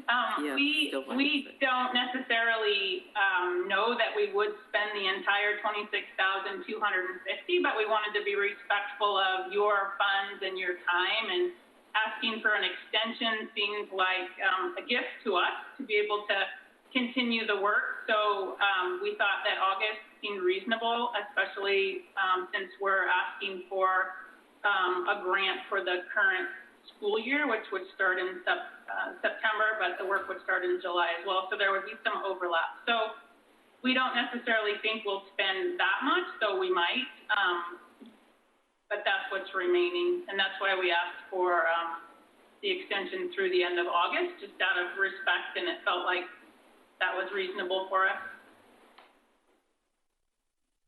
If I may. So what you're asking is for us to leave the current $25,000 in the award to you, or the current $26,250, and then you're before us again tonight for an additional $25,000. Is that correct? That's correct.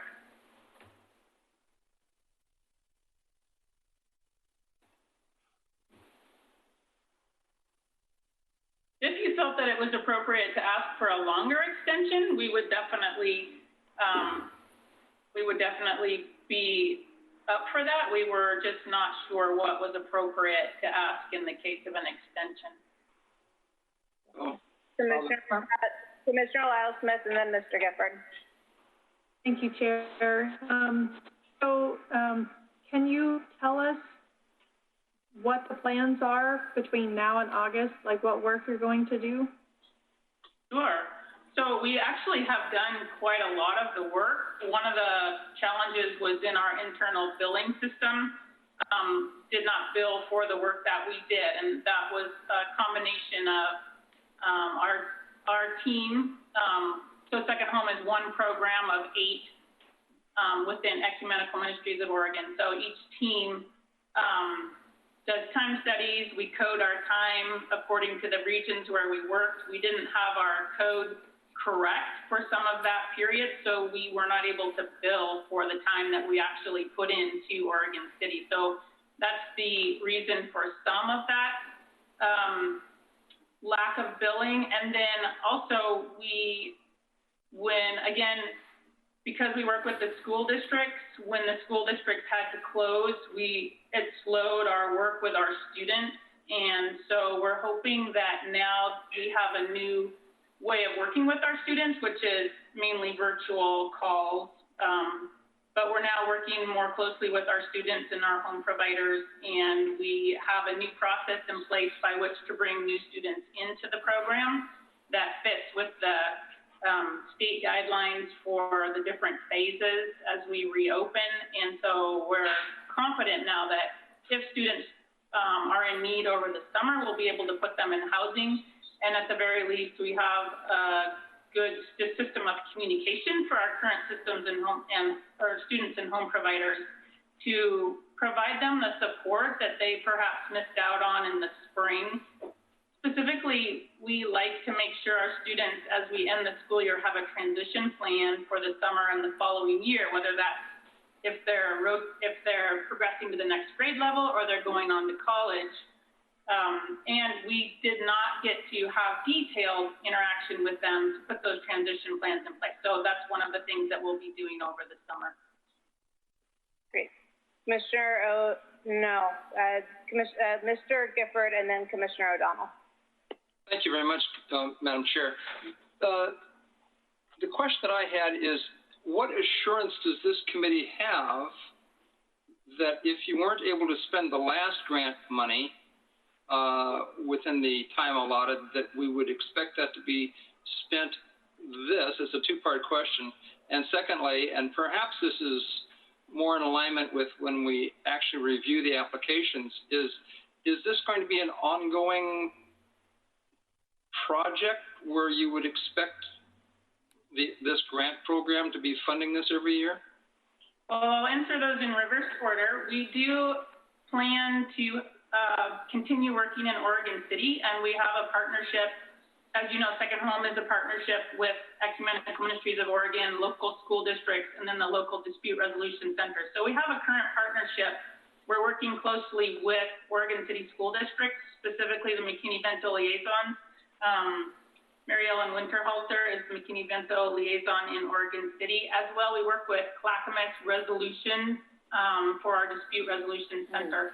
So we have a partnership there, and we've established new partnerships with other organizations within Clackamas County for the benefit of Oregon City students. So we do plan to continue the work for the sake of the students. Whether or not you continue to fund us, I guess that's up in the air, but we do plan to continue the work. And then as far as assuring you that we can spend the money next year, I'm confident we can, because as I said, we did the work that would equate to the grant that you provided us, the $35,000.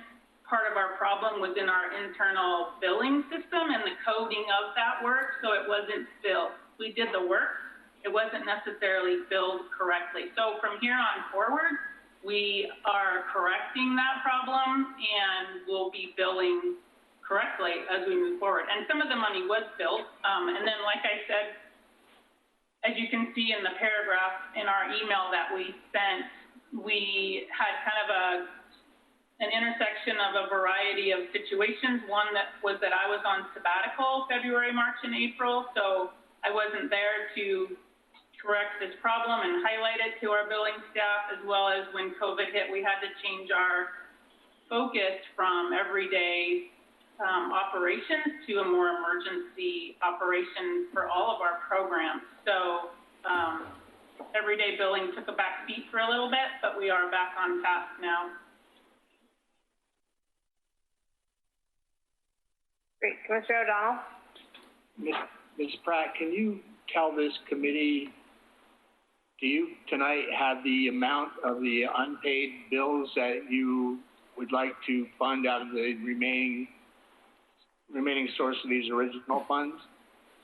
We figured that 2019 was just our loss. Since we didn't bill that, it seemed that that would be our loss. So we're just looking forward now from January through August. If you are able to extend the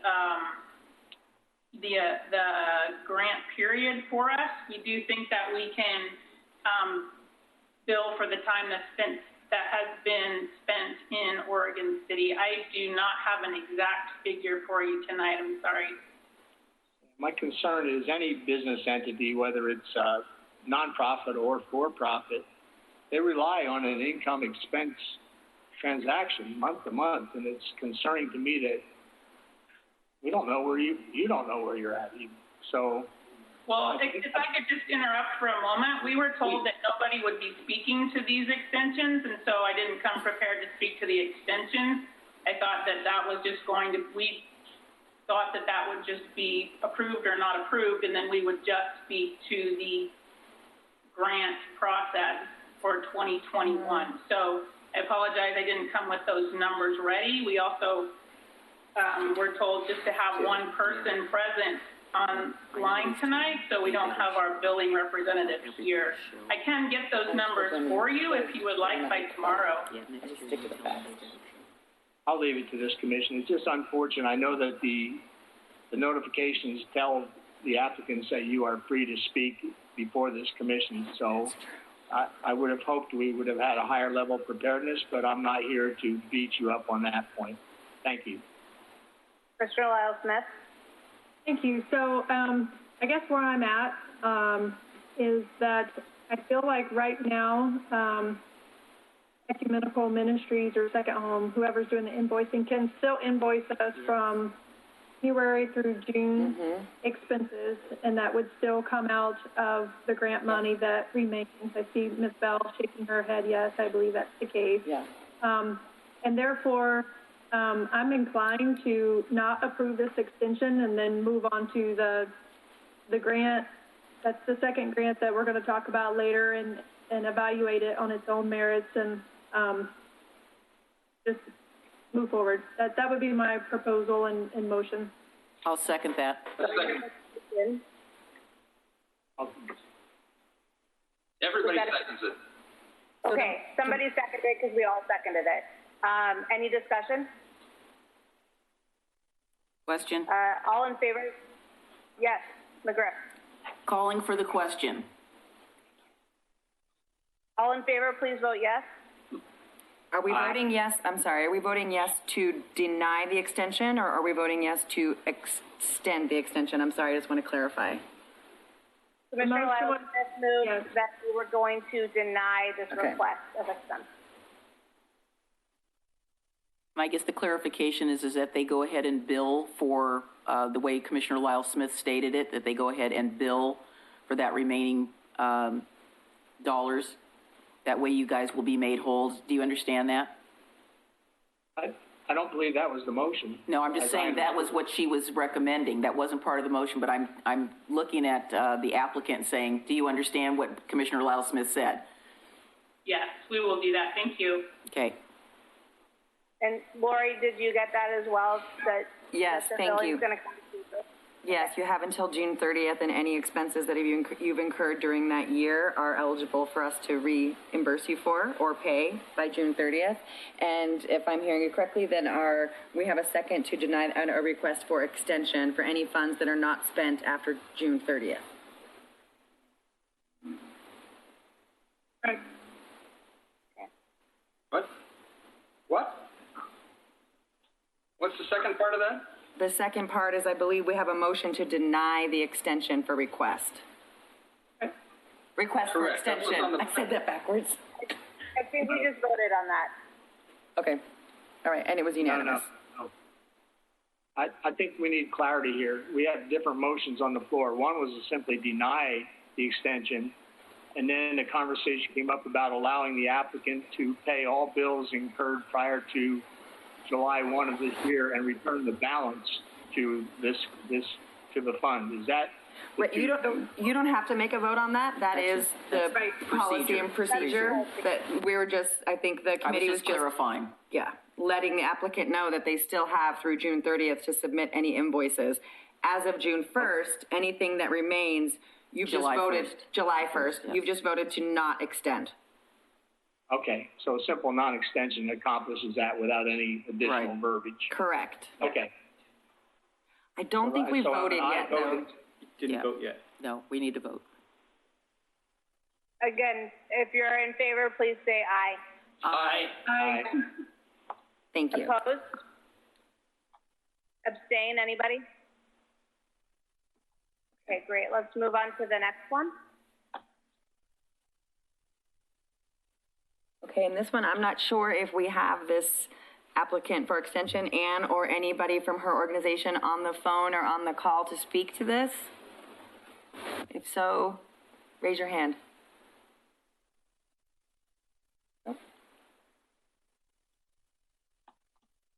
I will just confirm that all applicants were given a link and told to be available for questions. Nobody was required to be here for their extension of request, but just for the record, they do all have the link in to be here and participate tonight. Okay, so this is Village of the Falls, and their 1920 extension request is for 19,470.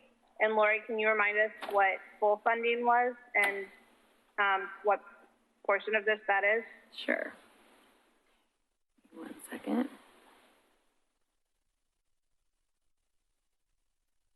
I apologize, I'm not as quick with this as Ms. Riggs. So They claim in their letter that they're 25% spent down, and I just want to make sure our numbers align. Yep, Village at the Falls was awarded $25,960. To date, they have spent $6,490, so $19,470 remains in their grant. Okay.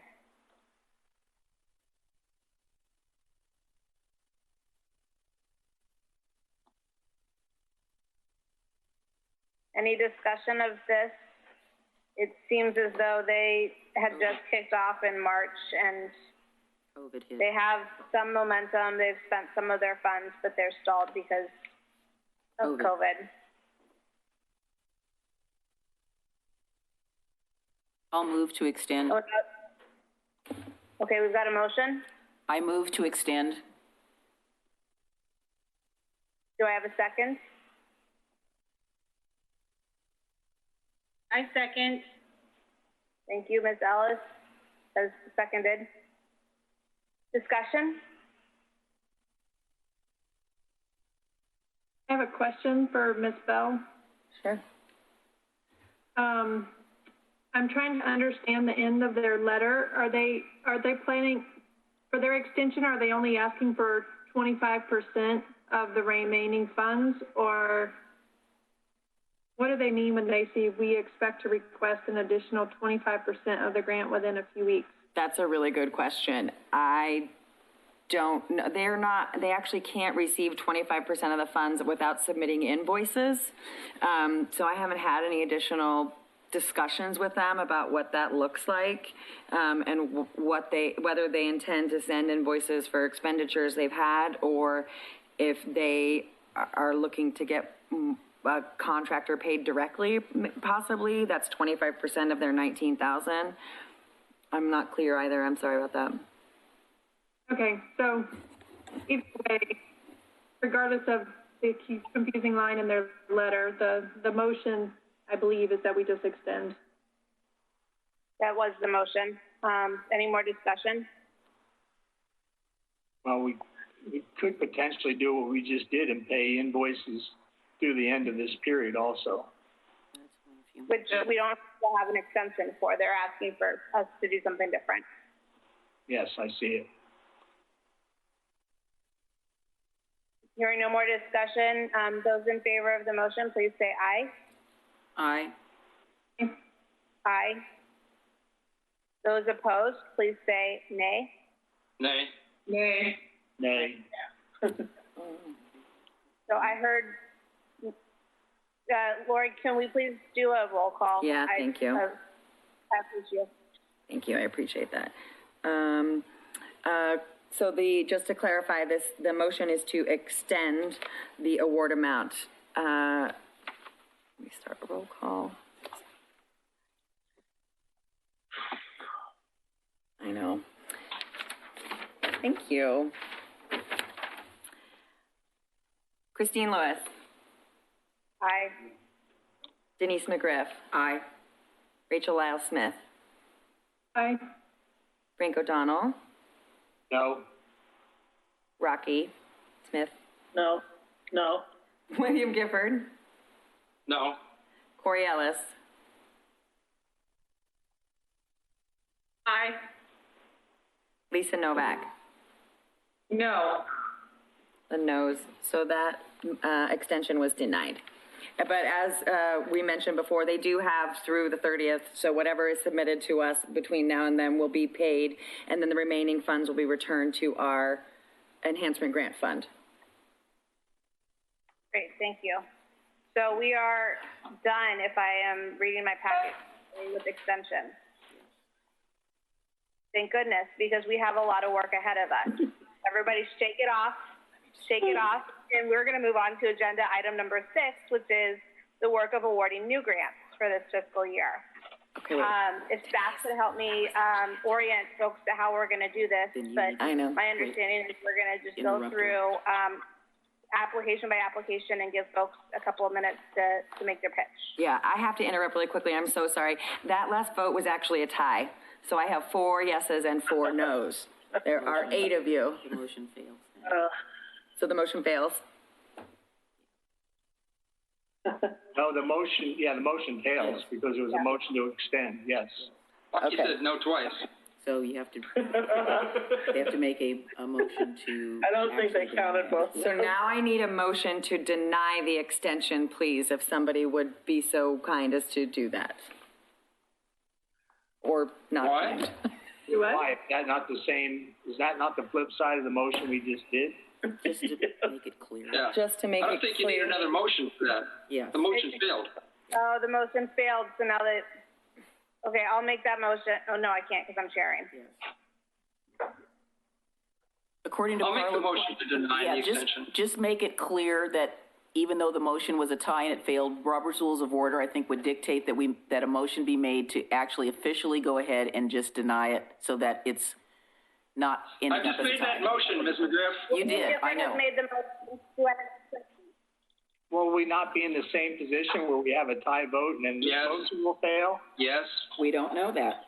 You don't know. Good change. We made a decision. I don't understand this. It was a tie, so I don't have an answer.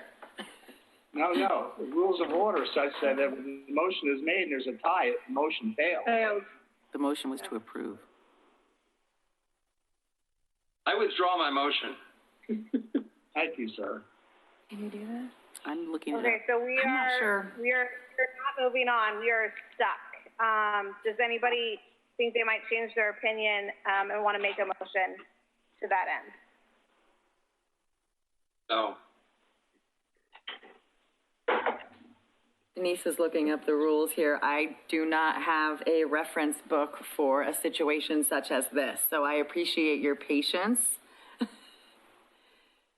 Well, I'll just say that my understanding in city commission is that when a motion is made and a tie occurs, it's an affirmative motion, the motion fails on a tie. Or any motion.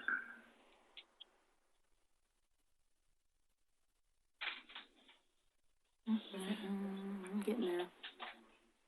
Well, it does fail, but I think the question is, does that resolve the issue, or does it still leave the issue unaddressed? Okay. I think it answers the A question. tie is The motion considered, a tie is considered a defeat. Okay. What happens when a motion does not pass?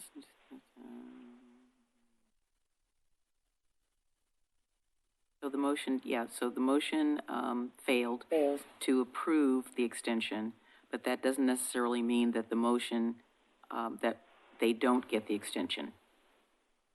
No, the motion failed, Denise. Yes. I know, I'm reading it right here, looking at it. So if the But to move on, we Yep, need so- a successful vote, though. Yep. We need Okay. to have a vote of record to tell the applicant, here is what the majority of this committee said. So No. maybe if, I disagree, Christine. Plainly states that on any motion, if there's a tie on the motion, whatever motion is before the commission fails. We're not the commission. That's a good point. We are not the commission. We're a review committee for the enhancement grant, so I don't know if that changes the rules. Regardless, what rules of order do we operate under? Well, I've got a copy of Robert's Rules of Orders, and it says on a tie vote, a motion requiring a majority vote for adoption is lost. Yes, that's what I saw. Since a tie is not a majority. Right. Thank you, sir. I'm going to defer to your guys' expertise in this, and even Christine, maybe as a Metro because it's not a commission, city commission, this is actually a Metro enhancement grant. Is there any other guidance that you might have on how to handle a tie, or if we need to make another motion just to? I just think it's clean just to make a motion to deny. I don't know if somebody may change their vote, because it's obviously, Denise, I'll argue with you again. yes, I'm not arguing. I'm just saying, just to make it very clean. I'm not saying that, I think it would just confound the issue, but whatever. well, you guys do whatever you want to do. I made my suggestion and that's fine. I have to admit, go ahead. We're moving on. Deny this request. Is there a second? Who made the motion? Motion. Second, I'll second. Okay. I've got a second from Lisa Novak. So for a motion to deny the request is on the table. Any discussion? Who made the motion? I did. Who's I? Christine. Christine. Oh, I didn't know the chair could make a motion. Okay. Not supposed to, but I'm going to try and move us along because we've got 15 people who need to testify in front of us in the next hour. Thank you. I'll just register a point of order that the procedure is in error. I concur. Well, then I withdraw my motion. But I think we need to move on. If somebody else would like to help us move on. I move, we will move on. I'm going to make a record then that we just table this, and I will take this to either my city manager tomorrow. I'll check with our recorder, Katie Riggs, and check with city council to see how to proceed with a tie vote on an extension. Unless anyone has anything else they want me to do. I'm going to continue to look it up while we're I talking. disagree with that portrayal. What would you say? Motion was voted on and it failed by virtue of a tie. So, yeah, but if a motion fails, that motion fails, and you have to wait until you have a motion, or something has to pass in order to move past this agenda item. The motion that was on the table failed, but I'm at this point, I'll change my vote. Let's change I'll change the motion and change my vote, and we'll move on. Okay. So I'll make a motion to deny the extension of this grant. Call the roll. Is there a second? Do I have a second? I'll second. Okay, Commissioner Lyle Smith and then Commissioner Smith have moved that we deny this. Roll call, please. Okay, Christine Lewis, Aye. Denise McGriff, No. Rachel Lyle Smith, Aye. Frank O'Donnell, Aye. Rocky Smith, Aye. William Gifford, Aye. Corey Ellis, He's still muted. Corey. Corey, can you nod or shake your head? I'm so sorry, daughter walked in. The motion is to deny an extension for Village at the Falls.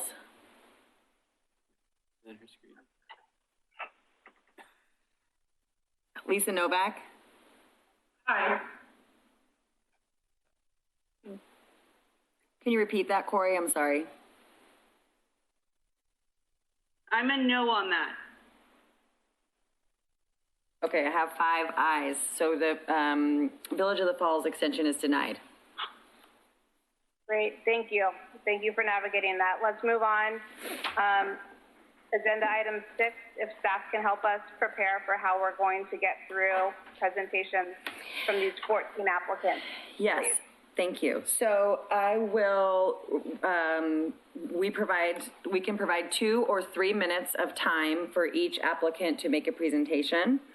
We can do a couple of things. I'll acknowledge that with the denial of, well, we have 2 grants that were denied, and so I was going to just check in with Ryan Bradyhoff here and see if that has any impact on your end of our remaining budget, our remaining funds. I'm going to think probably not, because both of those organizations do technically have until June 30th to give us any invoices. But I just want to check with Ryan and see if he has any additional input, if that balance has changed before we consider these grant requests. Yeah, thanks, Lori. I mean, we certainly did return some funds, some dollars back to the fund, but really the situation remains in that we've advertised $200,000. We have $234,000 of applications, and we do have sufficient fund balance to, if we were to award them all, but that's really the discretion of the committee. So thank you for sharing that. I just want you guys to take that into consideration before we move into starting to look and listen to each of these applications. If you guys want to discuss that any further as an option, or if you want to proceed into hearing the the presentations of each of our applicants. I'd move we proceed into hearing testimony. I'm going to get up and go. Yes. Presentations, please. Was that a motion? Yes, sir. It's a motion to proceed with the testimony from the applicants. Yeah, I think we can just move along and do that. I don't know that we need a second, but we can. Okay, so I'm going to then just proceed. I'll recognize that we've been here for a while. If anybody needs to take care of themselves and step away, please do so. I'm going to just try to move through this. What will happen is we'll go through there's now 14 applications for your consideration. You have your score sheets in front of you. If you want to adjust your score based on the presentations, now is your time to do so. After each of them have gone, we'll take a break, a recess for no more than 10 minutes. Our whiz Ryan will help us adjust any scores, and then we will pull that tally up and make the announcements of the winners after that. So if there are no questions, our first applicant, this is alphabetical, is a Village for One, and their representative, I'm just going to go with first name so I don't mess anything up, is Cassie. Cassie, would you like to take 2 minutes and tell us about your application? Hi, that's me.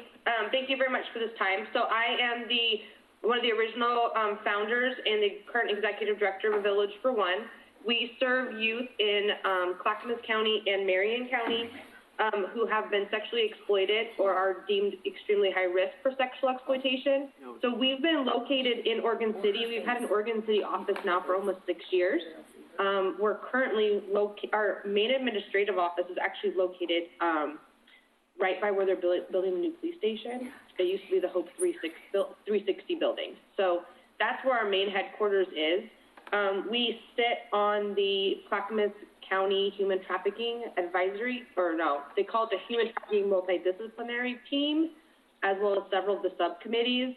So we work highly with the local school districts. So we serve youth and families from Oregon City. So I know we were the one, I think that somebody was worried about the location of the land, and it was in city limits. So we do serve Oregon City and our administrative offices in Oregon City. What we're asking for is we are currently building a therapeutic home that will house 6 to 7 female or female identifying minors who have been sexually trafficked, and it is located just outside of the city limits, but will serve youth from there.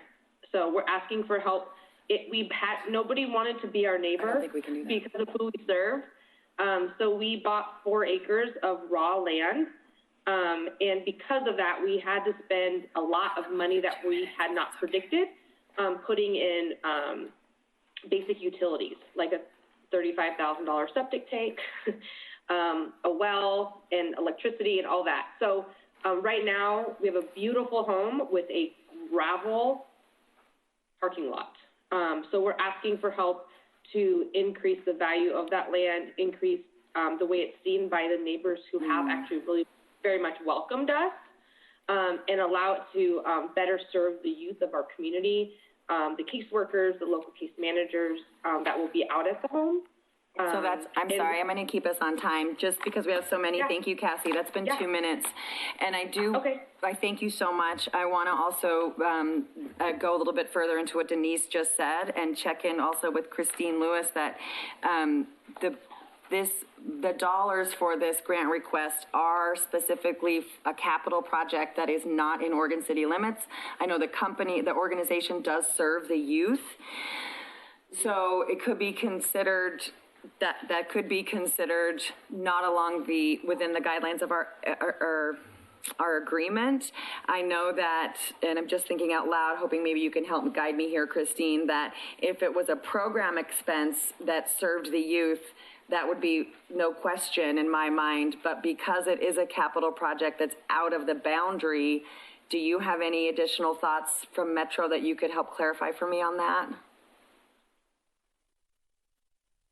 I don't, I can text, phone a friend, and see if I can get somebody from Metro to weigh in on that, because we are definitely interested in, the work of serving, Oregon City residents, which this sounds like it does, but you're right, a capital expense outside of a boundary might be a problem.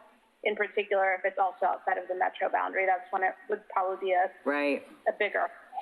If it's okay, then can you send a text to Rob or someone like that, but we can continue forward, and then once you get an answer, can we bring that back to the group? Because what you guys are doing as review committees are making notes along the way, and then we're gonna take a break. But if you have any questions before we move on, now is your opportunity to check in with Cassie and ask her anything further.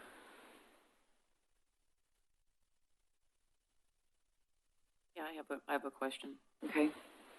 Cassie, I read your material, and I, again, apologize. I was the one that brought it up because I used to work on these projects when I worked for the city.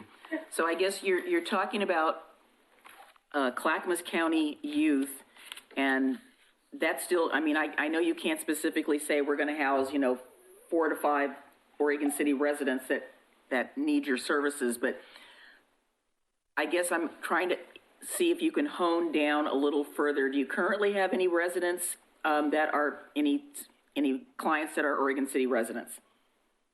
Or are they all from Clackamas County? No, so right now, the house is brand new, so it won't have any occupants until September 1st. But in our current services, we serve many Oregon City residents.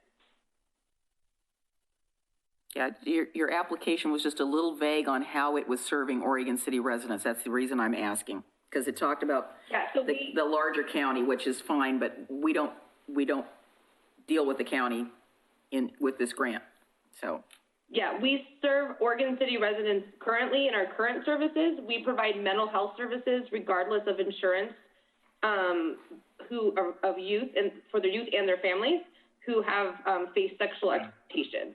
So we do that now with Oregon City residents, and then Oregon City residents those same Oregon City residents would then also be able to be served by the home, if that were need be moving forward. Yeah, I think we need an answer to the question before we can do anything with this. So we need to probably just table this till we can get an answer. Yeah, does anyone else have any other questions for Cassie before we move on to our next applicant? We'll return to this, Cassie, once we get. O'Donnell does. Oh, yeah. Commissioner O'Donnell is quickly. I saw this was reviewed by city staff. They said it's not within the city limits. The application says it's to build a blacktop driveway. What's the longevity of the organization? How long have you been in operation, Cassie? So we were founded in 2012. Okay, and you purchased this piece of property, so your organization owns this. You're not renters. No, sir. We own 2 2-acre plots, and we have actually built a home valued at about $800,000 with no debt. Yeah, I think where we struggle is we'd be more favorable if the grant were to go toward program services versus a capital expenditure outside of city limits. So thank you for your answers. Thank you, sir. I'm going to move us along to the second application and wait for a response. Cassie, thank you so much. I encourage you to stick on the call for a while if you can.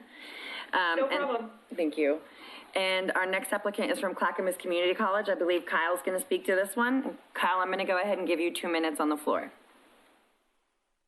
Hi, thank you. Yes, my name is Kyle Thomas. I'm the Career Center Coordinator at Clackamas Community College. Our project is called the Internship Enhancement. So a couple weeks ago was graduation. We had our graduates had a drive-through graduation, but it was still a time to celebrate these students who are now either becoming ready to enter into the workforce or are already advancing in their careers. So we are applying for this grant in response to a need we've been hearing from our local business community of how to get connected to our skilled students and future workforce. And a great way to make this connection is through internships. Through an internship, CCC students have the opportunity to earn college credit while gaining valuable on-the-job training. The benefits to an employer include access to qualified and skilled workers, an opportunity to train and mentor future workforce, and enhanced relations with the college and the community. CCC's internship project for Oregon City will strengthen employment and economic opportunities for Oregon City working age individuals, many of whom are CCC students. CCC has almost 3,000 students who are Oregon City residents and are a vital resource for local employers. This one-time funding will help develop relationships in the community, and once those partnerships have been developed, it will be easier to sustain and plug into our internship program in the future.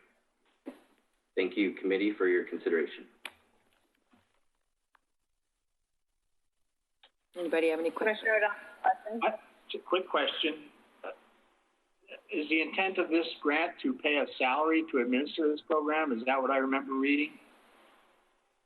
Yes, it is to fund a part-time position.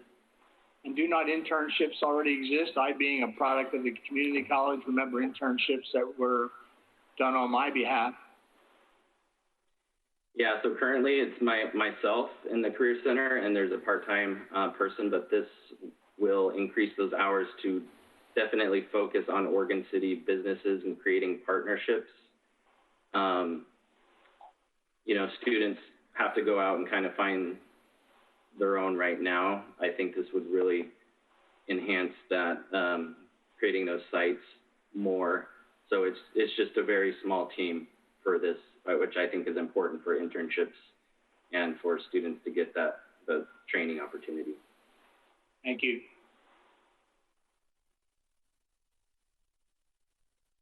Any other questions?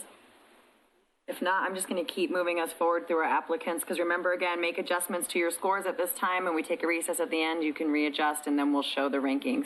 Thank you so much, Kyle. You can stick around and see what happens at the end of this meeting. Our next applicant is Clackamas County Historical Society, and I believe that's Jenna.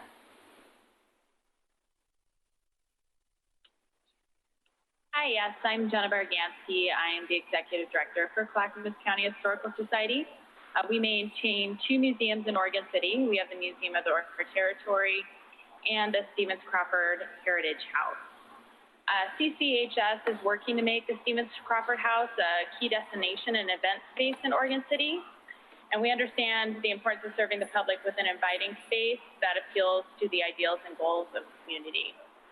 So as such, for this year's grant cycle, we chose to focus on improving the physical safety and immediate appearance of the Stevens Crawford House. This home was built in 1908, and the exterior stairs and front porch are starting to show some signs of water damage and rot. Some of the deck boards have fallen apart completely, and the corners of the porch are holding standing water when it rains. As well, the front steps are also holding water in the center, which causes a slipping hazard, and this is an issue that worsens each year. We're concerned with how this problem might initiate further water or structural damage if the porch is left as is. And though we anticipate the porch might eventually require a full restoration, we understand that there are some interim repairs that can prolong the life of the existing structure. So we're requesting $3,250 for materials and labor. That's to replace select rotting boards and using an industrial power wash for the entire deck and stairs. All the deck boards and stairs require a coat of antifungal primer as well as a new coat of paint. And traction strips should be added to the stairs and parts of the deck to ensure safety.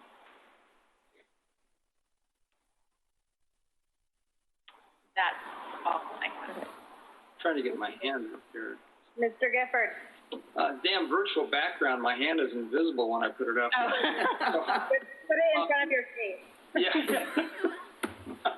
Good idea. Jenna, very telling pictures, photographs that you supplied to that application. Thank you for those. You mentioned that this is sort of like an interim project because you expect down the line that more structural repairs will be needed. And I'm curious about 2 things. One is, how long do you think these interim repairs will last? And secondly, have you gotten any quotes on how much the how much the major repair would, you know, I'm more inclined to do it once instead of stopgap measures. But what have you got on that? We consulted, so we have a retired contractor on our board of directors. He didn't put together an official quote, but estimated that the entire restoration will probably be somewhere around $35,000. And he thought that we probably have another 7 to 10 years if we do these interim repairs. That's a substantial. Okay. Thank you. Yes, I had the same concerns as you did, Mr. Gifford, about that. And my other concern was whenever anybody says industrial power wash on any historic structure, I shudder, because you do not want to add more water with an industrial power wash where there's already water problems. So I would strongly not recommend that. And and DJ's raising his thumb. Thank you, DJ. I would also ask, have you talked to the city historic preservation planner about the repairs? No, I have not. I would strongly suggest that. I support the project, but I always tell my friends, please talk to the city about any changes you're going to make, because you want to make sure the repairs are in keeping with the historic integrity of the building. I do have a question about that. Is that for buildings on the historic register only? It is for that building, which is? The Stevens Crawford House isn't. Well, I would still check in with her anyway. Okay. You're getting city grant funds for a historic building. Or going to get city grant funds, excuse me, I didn't mean to jump the gun there. I'll add to just on that. Earlier, I know I was last minute, but I got the information very late in the day, but I did send out to the review committee input from the department heads, excuse me, one of which is planning. Excuse me. So if you want to take a look at the break and see any comments that they had that might influence your score, you had those emailed to you at about 4-ish this afternoon. Sorry. Any other questions for Jenna? Okay. Next up is the City of Oregon City Mountain View Territory. I think that's Ginny. Can I people know about Lori? Yes. It's Christine. Thank you. Can I let people know the answer that I've received? Please. For the question that I asked? The brief answer is if it's outside the city boundary but still in the metro boundary and has a clear show that it will service people in the boundary, then it's qualified. So our next question is if the land is within metro, and I don't know the answer to that either. I don't either. Can I put that on our applicant to provide us the answer before we recess for final scores? Cassie? I'm happy to look it up. So you want me to look up which answer for you, whether or not our property is within the metro boundary? Yes, please. Sure it is. No problem. I'll work on that right now while you guys continue to move forward. Thank you. Thank you. And then we'll hand it over to Ginny. Ginny, you want to tell us a little bit about your OC Mountain View Cemetery project? Absolutely. Thank you. So for the last 139 years, dating back to 1881, ceremonies for Decoration Day have been held in Oregon City, organized by the Meade Post II Grand Army of the Republic. This began the annual recognition of Civil War veterans buried at Mountain View Cemetery. 130 years ago, the city began participating in the services being held at Mountain View Cemetery. The Oregon City Commission minutes dated December 5th of 1951 is the earliest history that has been found on the Veterans Memorial area. The commander of the VFW Post 1324 discussed with the commission the need for a place to hold Memorial Day services and to erect a permanent memorial for veterans of all wars at Mountain View Cemetery. The VFW would be permitted to erect this memorial, and the motion was passed. This space differs from other memorials in the area in that it recognizes all veterans. There are 16 plaques for service members dating from World War I and II, 5 sailors and soldiers, and 4 other service members killed in action. The success of our annual Memorial Day event is due to the community, including the Boy Scouts, the middle school, the JROTC, first responders, including Clackamas Fire and Oregon City Police, veterans within the community, and local organizations. They all participate during this service every year. The event concludes with a procession to the gravesite of a firefighter who died in the line of duty in 1956. And this memorial serves as a common link for multiple generations, dating back as far as the Civil War and links to the current Boy Scouts at this time. The Veterans Memorial sits just adjacent to the Parents of Murdered Children Memorial, which is the only one in the Northwest, and it supports their Day of Remembrance every year. The primary goals of this particular project will address several needs: ADA accessibility, installing new concrete seat wall benches, improving stairs and adding handrails, moving the bronze memorial plaques to a vertical surface, adding informational signage, installation of podiums to recognize each of the armed forces.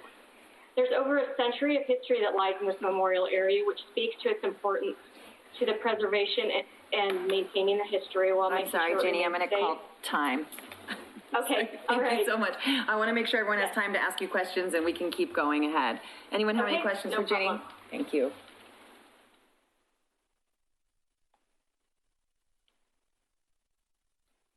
No questions? Any questions? No. Okay, great. Alphabetically, our next one is Eco Northwest. I believe we have Sarah to tell us about her project. Yes. Can you all hear me? Yes. Yes. Okay, wonderful. I apologize. I don't have the strongest internet connection, so I can't be on video this evening. Thank you. I'm sure about my project. My name is Sarah Woods. I am the Chief Operating Officer with Ecology in Classrooms and Outdoors, and I'm here to chat about the Newell Creek Enhancement project. It includes service learning and place-based units for 6 classrooms from Redland Elementary. During the 2021 school year, we plan to deliver our place-based units 2 per grade level to each of the 6 classrooms in 4th and 5th grade. And then we'll culminate the project in a day-long service learning field trip to the Newell Creek site, which is a 3-acre parcel adjacent to Mountain View Cemetery. During the day-long field trip, 1 class will participate at a time, and they will do invasive plant removal. They will do some biomonitoring, and then they will plant native species to enhance and restore the property and the water quality of the Newell Creek watershed. And if anyone has any questions, I would be happy to answer them. Mr. Gifford? Thank you very much. I support this project. I just want to be clear that this is not Eco Northwest. That's a totally different organization. Oh, yeah, I abbreviated. I'm so sorry. Thank you. It's a different organization. No, ECO is different than Eco Northwest. Yep. There's no Northwest in this at all. It's just ECO. Thank you. Okay. Got it. Thank you for the clarification. One thing I would like to note is that because of the uncertainty with COVID, we have created all of our curriculum digitally, and it would be available online and remotely if students are learning at home. So we have taken that into consideration for this project. Great, thank you. Right. Yep. Thank you very much. Have a nice evening. Thank you. Commissioner Smith has a question for you. Oh, okay. So I understand the comment you just made about the curriculum piece. So is the field trip piece then flexible into being done in the spring or later in the year? Yeah, absolutely. We're kind of anticipating as an organization that we won't be working directly with students until 2021. So the field trip is flexible. I think we're planning for it sometime after March. Okay. So that will give us enough time to sort out what's next. Okay, thank you. No more questions on this one. Move on. Thank you. All right, I'll hand it over to Ecumenical Ministries. Thank you. So thank you for having us tonight. Thank you for your support of the Second Home program and for your partnership. And as you know, our mission is to provide long-term stable housing for unaccompanied students so that they can focus on their studies, they can graduate from high school, and they can launch into their dreams and goals for the future.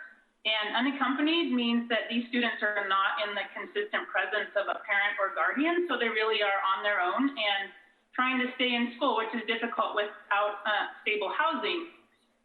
So the Second Home program is truly a community effort to walk these students through high school and not only to provide a roof over their head, but to provide community and relationships that are long-lasting. It's a partnership, as we talked before, with local school districts, local dispute resolution centers, and Ecumenical Ministries of Oregon. So we work with the Oregon City School District as well as the Clackamas Resolution Services Center.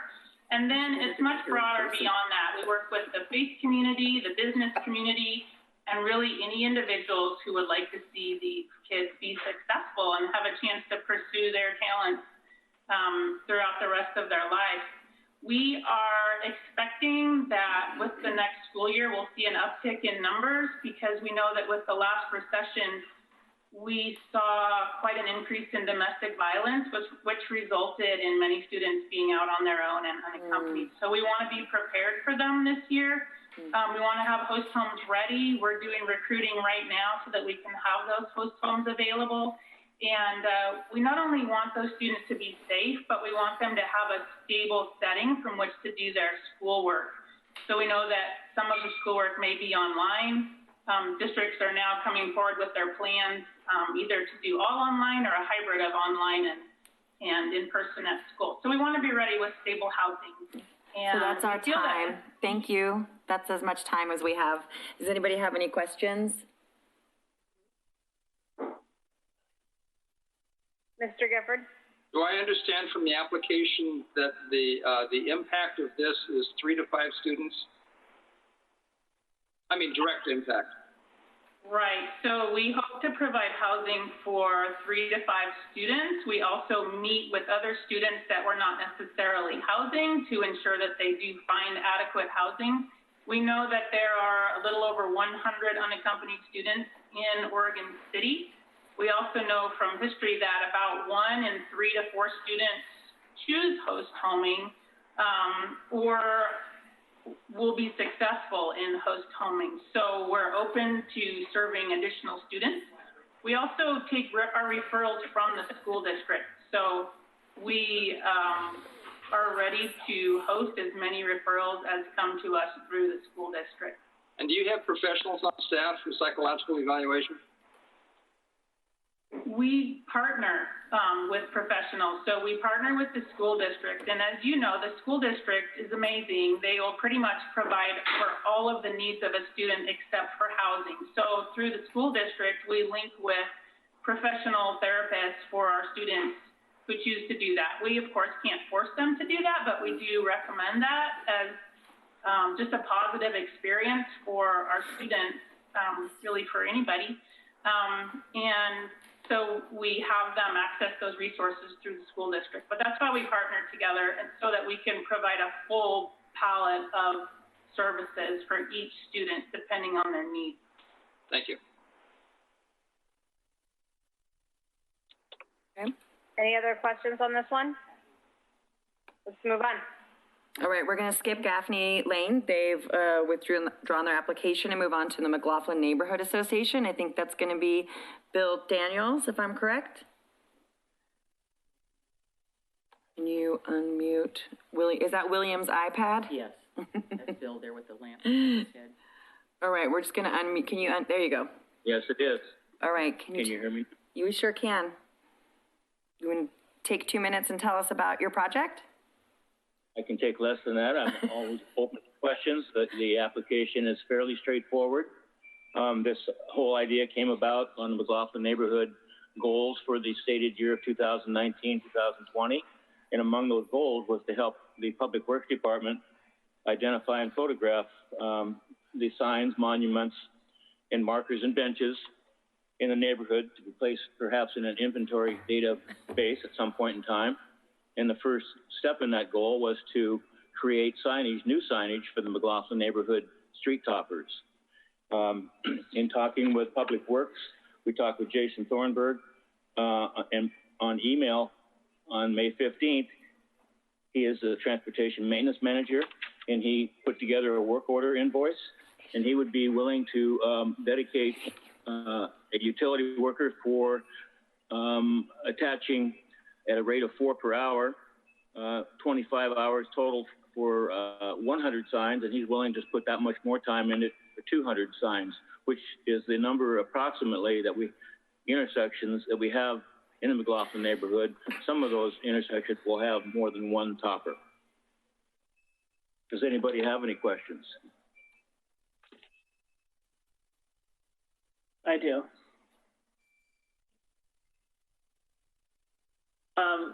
So my question is, the design is going to be a new design?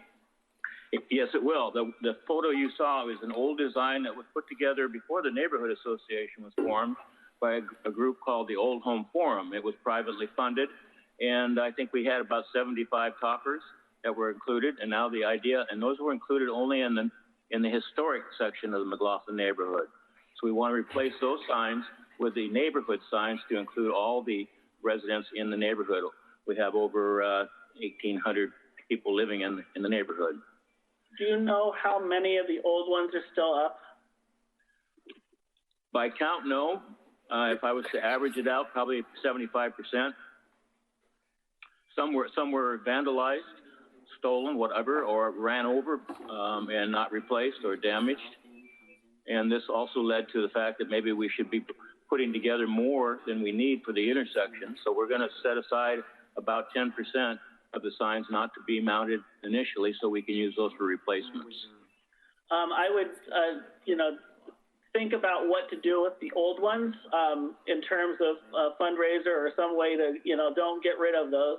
It'd be nice to keep a hold of those as well, just to have, they might come in handy for something else. Mm-hmm. Well, you're right. In fact, that's already been suggested by our membership. Perfect. The new logo will probably be something will look something a rendition of the McLaughlin House. Okay, perfect. Thank you. All right, any other questions for Bill? We'll move on to Oregon City Chamber of Commerce from Victoria. Can you take a couple of minutes and tell us a little bit about your proposal? Absolutely, thank you. So the goal of this project is to provide small businesses a stable foundation. As you know, a significant portion of the city's economy is comprised of small businesses. In this time of the pandemic especially, it's going to be imperative that we keep these businesses vibrant and then help those that are starting a new endeavor or those that are in the mix of actually reinventing what they're doing. So as you know, many of our Oregon City businesses closed their doors within less than a year of occupying a building. So in working with the Economic Development Department on the Small Business Debt Relief Program, we learned that there is a definite need for better understanding of finance, training in contract law, and so much more. So our goal is to put a training program in place to cover all aspects of operating a business. We want to give the participants every possible advantage to create a successful operation. We'll be working with various community partners, and so this proposed program covers small business financial literacy, basic business law, marketing and advertising, and the importance of social media and how to best implement, among with other things. So we're hoping after our initial meetings and our initial start that our participants will reveal other needs and basically teach us how in-depth they need us to go. So we're hoping that we're going to be creating more training programs that can even be utilized with Clackamas Community College. We will be using the Small Business Development Center and many other corporate business centers as well. These requests will be, of course, incorporated into future programming, and so we want to make sure that we're meeting the needs of our city's businesses. This program also fits into the tourism plan for the Concierge Institute to provide training for the for-profit businesses and businesses that are key to keeping tourists in our area longer. That's our time, Victoria. I'm sorry. I have to keep everybody I'm going to make sure everyone has time to ask you questions as well. Commissioner Smith with the first question, please. Oh, I'm sorry, I still have that up. Oh, no, I'm sorry, I didn't notice that was still up. Anybody have a question? Victoria, you did such a good job, no questions. I wish she had led with the tourism strategy part of it.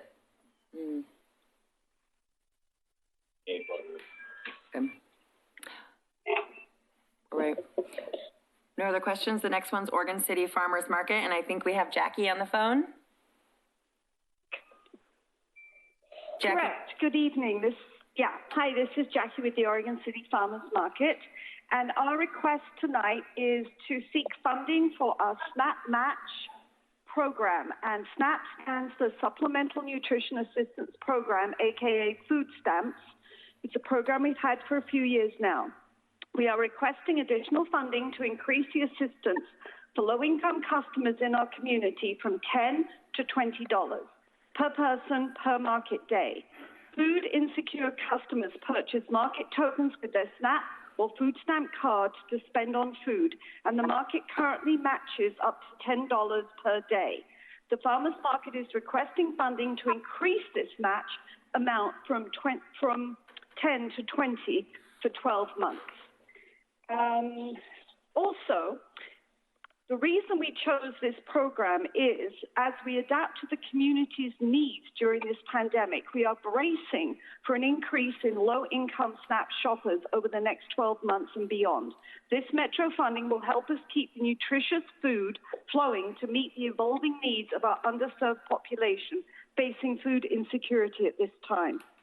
By increasing the SNAP match, our low-income shoppers can access from $10 to $20 per market day, or provide vital healthy food assistance to many families and seniors in the community. The funding, however, is a double-edged sword, or I shouldn't use the acronym SWORD, but it's a double benefit to the community. It will not only help our underserved community members, but also have the added effect of supporting local farmers at a time when a lot have lost their restaurant accounts. It will help to create a more resilient local food system with shorter supply lines. Currently, 5 local farms participating in the OC market have Oregon City addresses, and 6 other food businesses operate in Oregon City also, and over 80% of all OCFM vendors are Clackamas County residents. The multiplier effect will help keep funding local, help to boost the Oregon City economy. As local farms and Oregon City food businesses... Jackie, that's our time. I'm so sorry. Okay. I've got to be No fair. worries. Thank you. It was great. Does anybody have any questions for Jackie?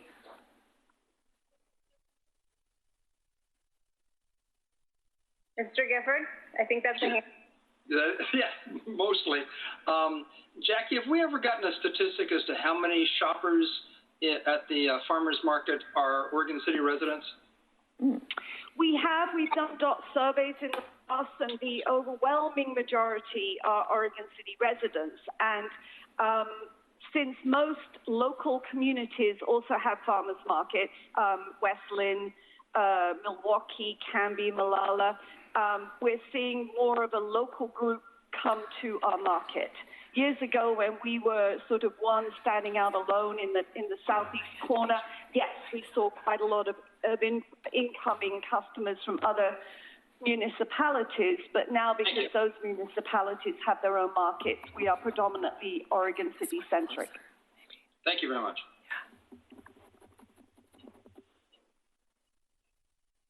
I don't see any other questions, so I guess we can move on to OCPD. Yeah. Hi, good evening. My name is Sean Davis. I'm the operations captain with the Oregon City Police Department. The Oregon City Police Department is applying for and requesting $25,000 in grant funds to go towards a homeless camp cleanup program.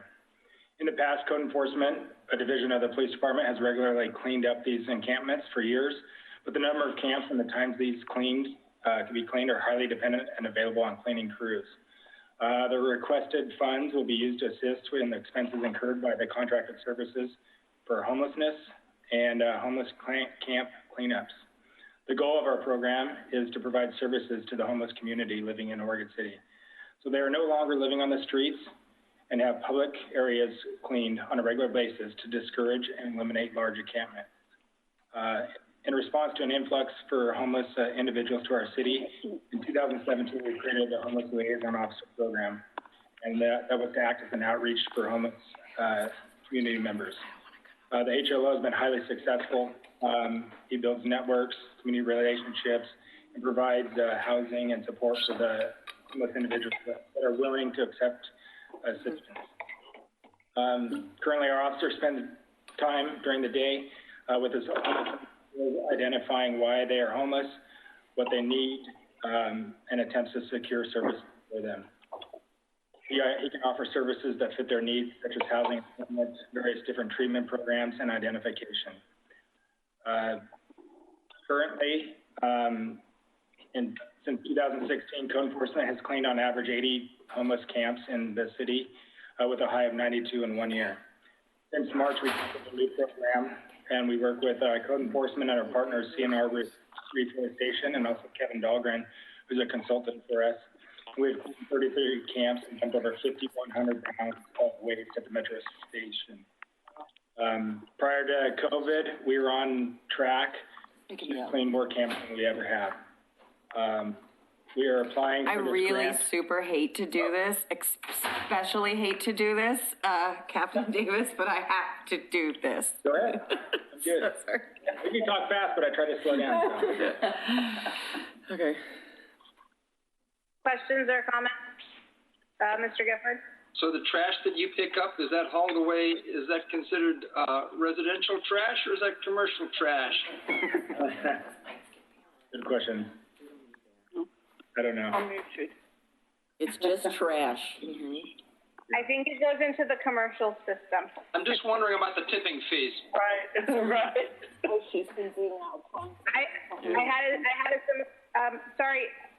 I'm sorry, I forgot who you are from the farmer's market. Can you go on mute, please? It's Jackie Hammond Williams. Yeah, I can do that. Can you hear me? We can hear you, thank you. I have a question. The RID Patrol run by Metro does some of the same hauling services. Yes. Do you often find yourself calling RID, and do you have a partnership with them that you can? Yeah, absolutely. We have a fantastic partnership with RID. However, they're spread across all of Metro. And so what we found is that oftentimes we have to make out appointments for like a month out to get them to come clean. Not only are they cleaning the Metro property in Oregon City, but they also help us clean some of our public areas. And so that's where we found our problem is that sometimes these camps can stick around for long periods of time because we can't get timely or quick cleanups. And so what we do now is if someone's, we'll offer them service anytime we contact someone, and then we give them 24 hours to move along, and then whatever's left, it's clean it up right away. So you're getting Metro to come clean? No, currently we're using CNR Reforestation. Okay, William. We have used Metro, and we will continue to use Metro RID. Thank you. I hope you continue to use us, but I understand you need to supplement. Commissioner Lyle Smith, question? Thank you, Captain Davis. My question to you is,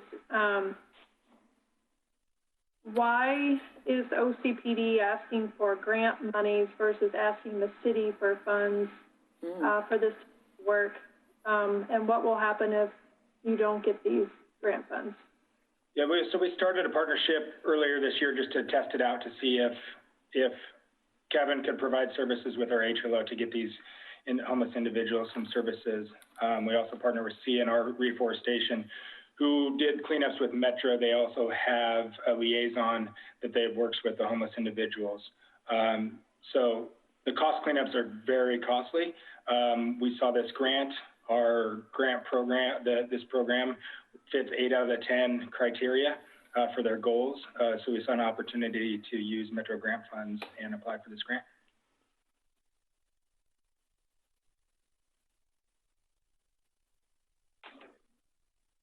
Don't see any more questions. Thank you, Captain. Next presentation.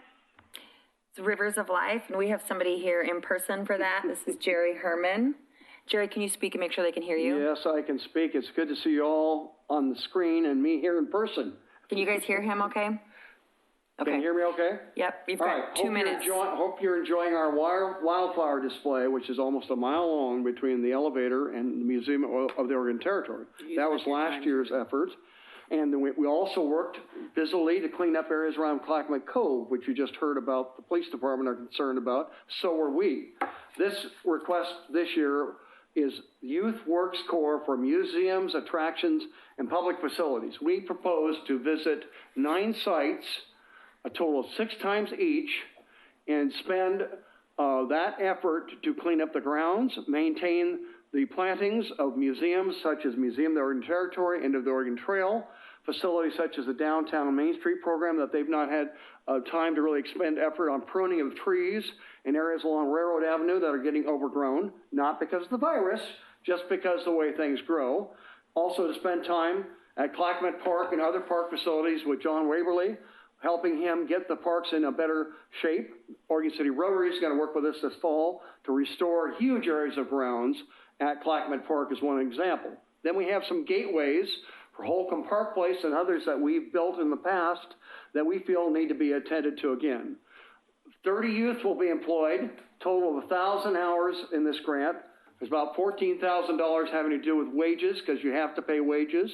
There's about 200 hours of volunteer time. I have quite a volunteer corps of people that work with me. And the college is going to grant community college credit and also a continuing education credit, or the school district service learning credit. So we'll be able to ultimately involve the young people, the at-risk youth and others with a good program for the community, benefiting these 9 sites, a total of 54 visits, as I mentioned, 6 visits each, and ultimately they'll get credit and also some wages for doing their work. That's what this project is. Thank you.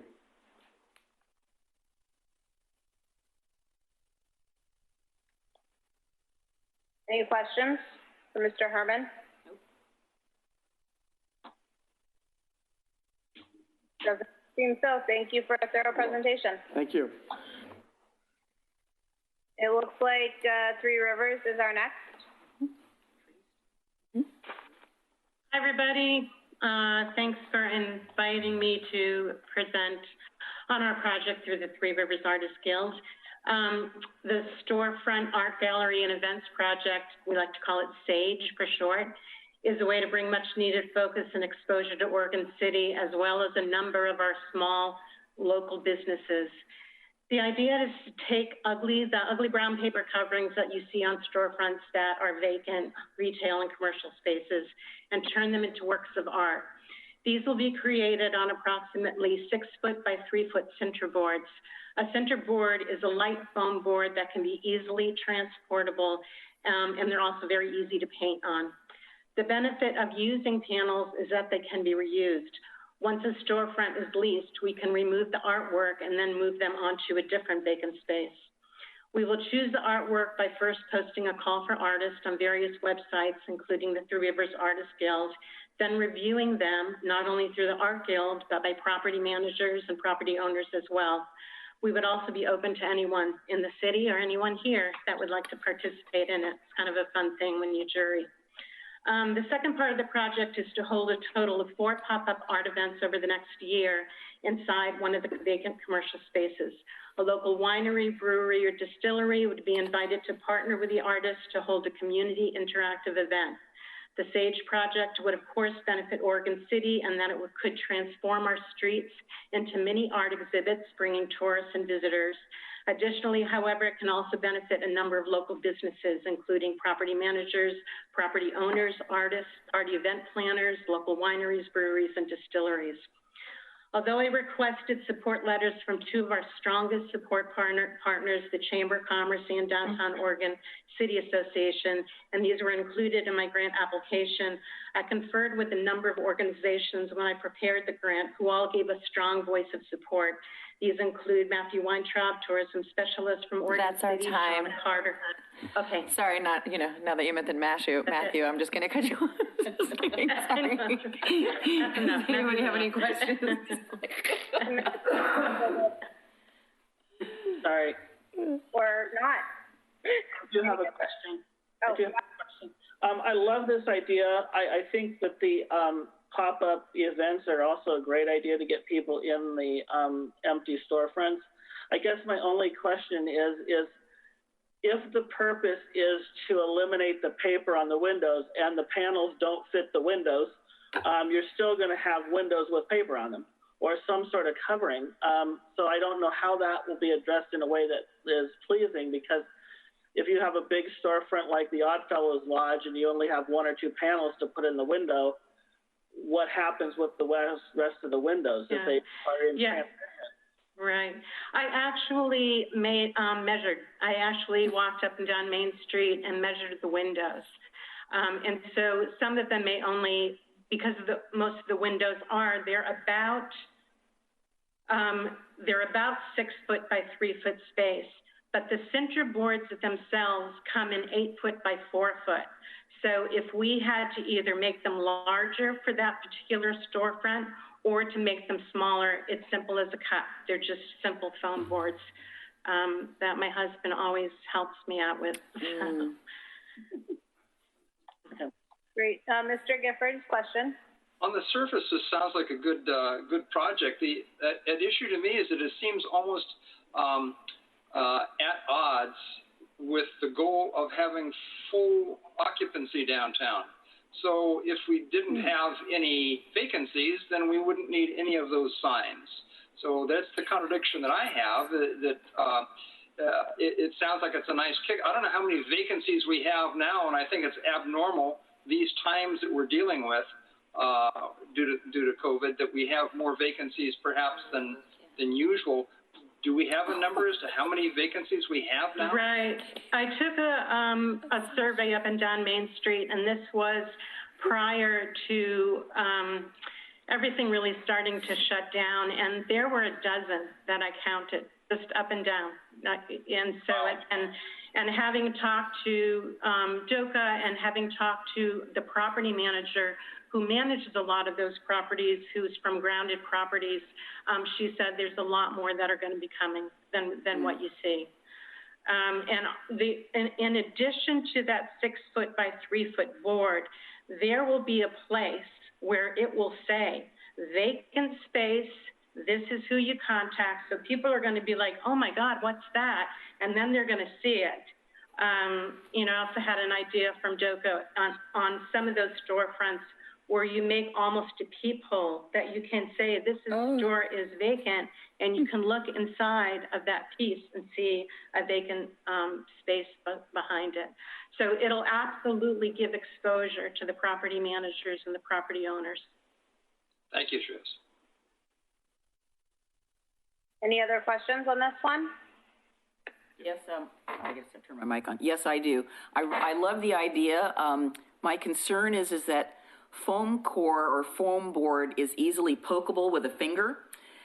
We have a building downtown on Main Street that has foam on its side, and I noticed that somebody's already poked a hole through it. So that's my only concern, is that the durability of it. And you know how people are, they like to pick on things and they like to poke stuff. So I don't know if you thought about that. Yeah, these will actually be inside the building. They won't be outside. Okay, perfect. They'll be Taken care of then. Inside. I didn't understand. They'll be protected. Did you say that in your application? Because I was looking for that. I just assumed they were on the outside. You know what? I just took it for granted. I should have clarified that. These will be in the inside of the building, not the outside. No concern then. Thank you. Okay, thank you. If they were outside, they'd be murals. Yes, but they're not. Thank you, Commissioner Smith. You do have comments from planning on each of these too, and there was a positive feedback from planning. All right. DJ. Thank you. Shall we move on? I believe VFW is next. Come on, DJ. Unmute him. I think he can do it. Can you unmute yourself on your end, DJ? Yay. There you go. Looks like I did. Okay, you've got 2 minutes, sir. I'm going to probably be less than that. Timeliness is the issue, and it's the reason that I've come to you. As you guys know, 18 months ago, we named a park in this city for Tyrone S. Wood. It's the memorial park that's being built right now. off Glen Oak and High School Road. It should be completed by October. We're going to place a stone memorial and flagpole in that park so that future generations will remember Tyrone and his sacrifice. He was a graduate of Oregon City High School. Because we didn't build the park last year, it would put a real crimp on our fundraising, which was off to a great start. I know you all know what happened with fundraising this year. We have, however, gotten close enough that if we can get this small grant that we're asking for, we'll meet the timeline to get the stone ordered, which has to be quarried, get it finished, and have it ready for the dedication of the park, which should be in October. And believe me, this is going to be a big deal for Oregon City. Tyrone's known throughout the world, and more than likely we will have a very, very large turnout of people from across the country and even other countries for the dedication of this park. Are there any questions?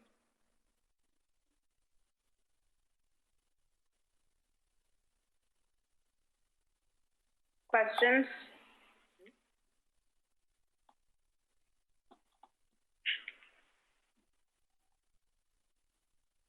Thank you. Yeah. Thank you. One final presentation. That's Willamette Falls Hello. Studio. Can you hear? There you go. You can hear me okay? Hello? Yes. Yep. You're good. All right. So we're asking for assistance with resurfacing the ramp to enter the facility. It's about 560 square feet.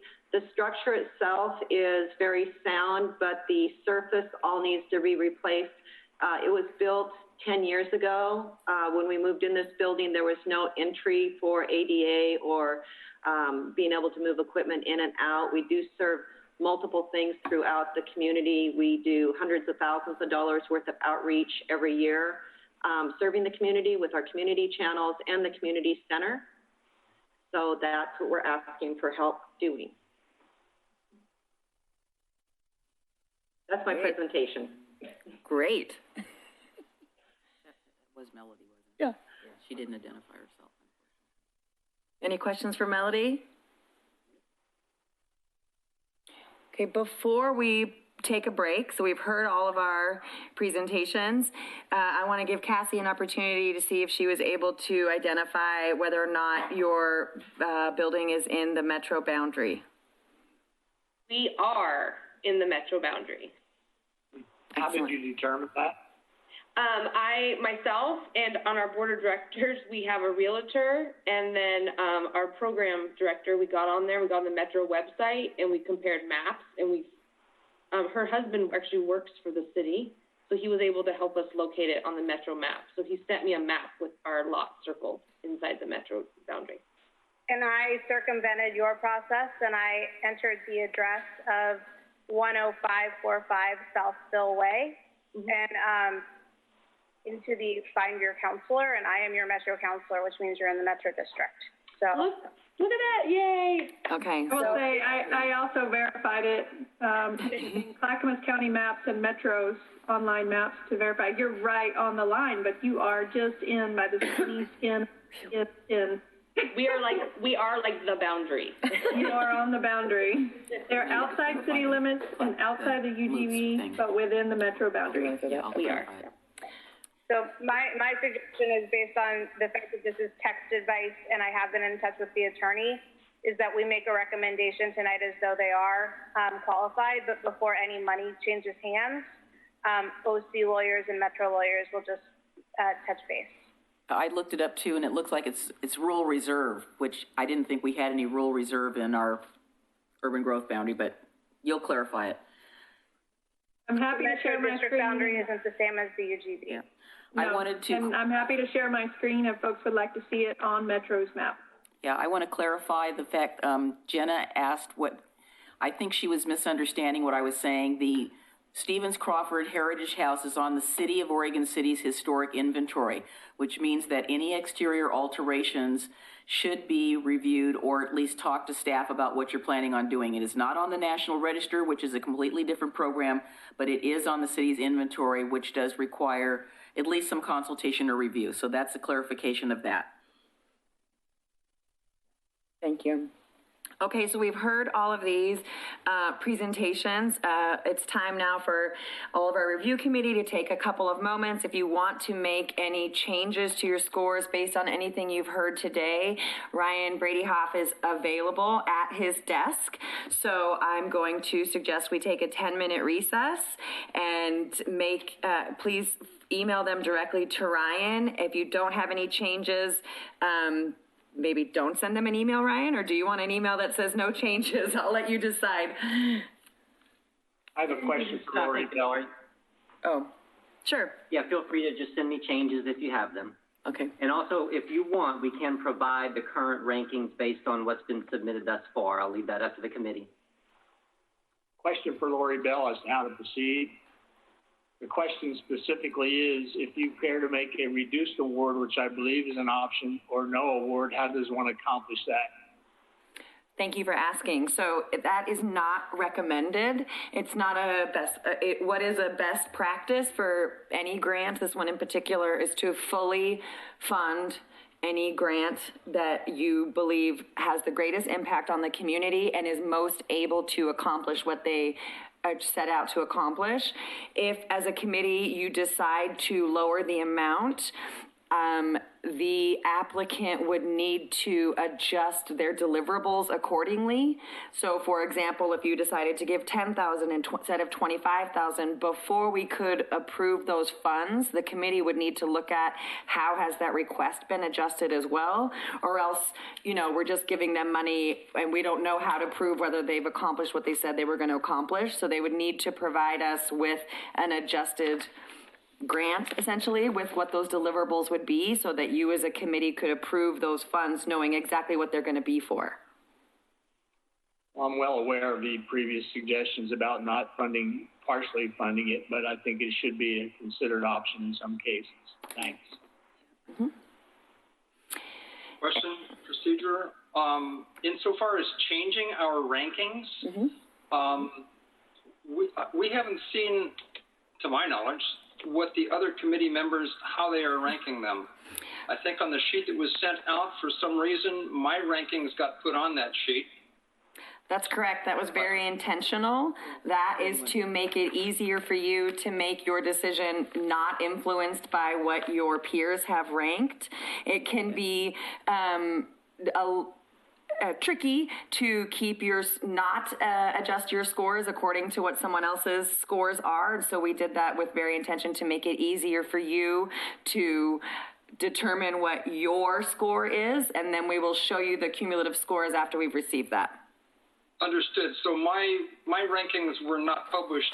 I mean, everyone didn't get the same spreadsheet. Nope. Is that correct? Everybody got their own spreadsheets. Okay. Corey might be stuck on mute. Okay, question. My couple of questions are, which one am I taking out of my ranking? Hang on one second, I'm sorry. Gaffney Lane. Yep. Thank you for clarifying. The Gaffney Lane one has been removed, withdrawn. So the one that was utility cabinet art wrap? Yes. Yes. Okay, because I thought we heard somebody talking about that, so I was No. Three Rivers has a very different, it's a very different project, but yeah, I think she may have used the word wrap or window in her description. That's okay. Yeah. And so I need to re-rank based on taking that one out? No, you don't need to at all. In fact, thank you for clarifying that. So you can keep your scores exactly as is, as what you presented to us. Sometimes people want to make an adjustment based on new information that's been presented. And if you want to do that, now during our 10-minute break would be the time to do that. But you are certainly more than welcome to just keep your scores as they are. Or if anybody influenced you one way or the other, you can adjust your score accordingly. And Matthew's email address?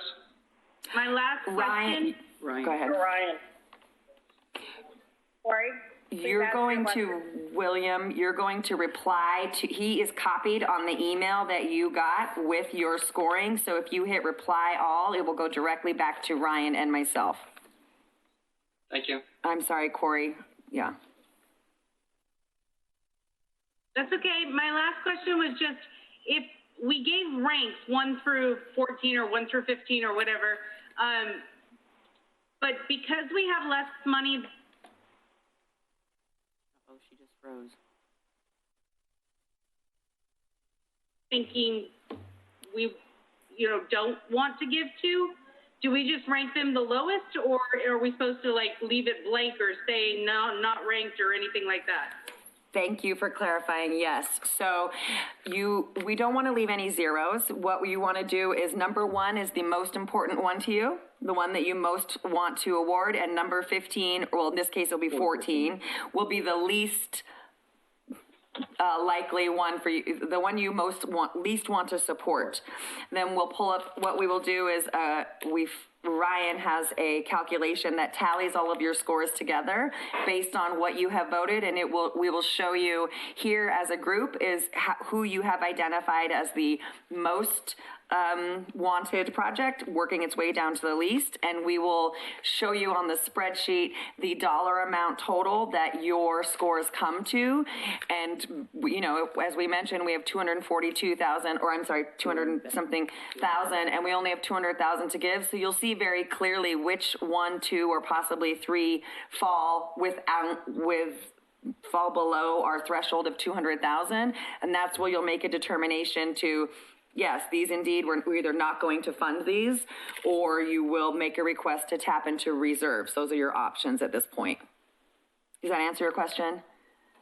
Okay. Go for it. Looks like It strikes me that such an inflexible system, I think commissioners should be able to, this committee should be able to suggest a reduced amount, or if they disagree with the project in its entirety, give it a 0 value or a blank value, which would figure into the total sum.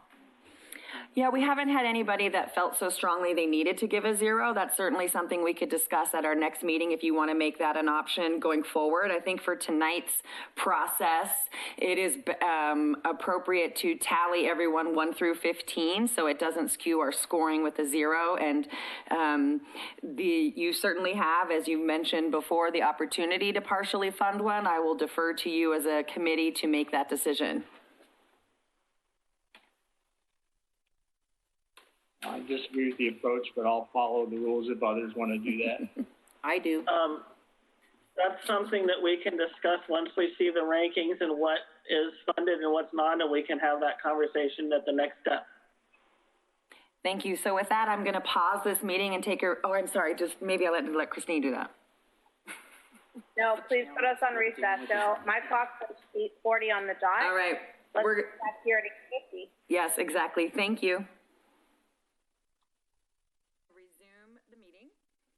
So we continue recording here, and Ryan is emailing us the agended, it's too late, I can't speak, the adjusted scores, which we'll pull up here on the screen for you, and then you can make a decision based on that. You can make a motion to approve as is, based on the totals that reach $200,000. You can discuss options to do a number of things after that, but I'll let you start with that once we get it pulled up momentarily. The internet has not had dinner yet, I think, so it's... The internet is acting crazy right now. It really is. Because of the time.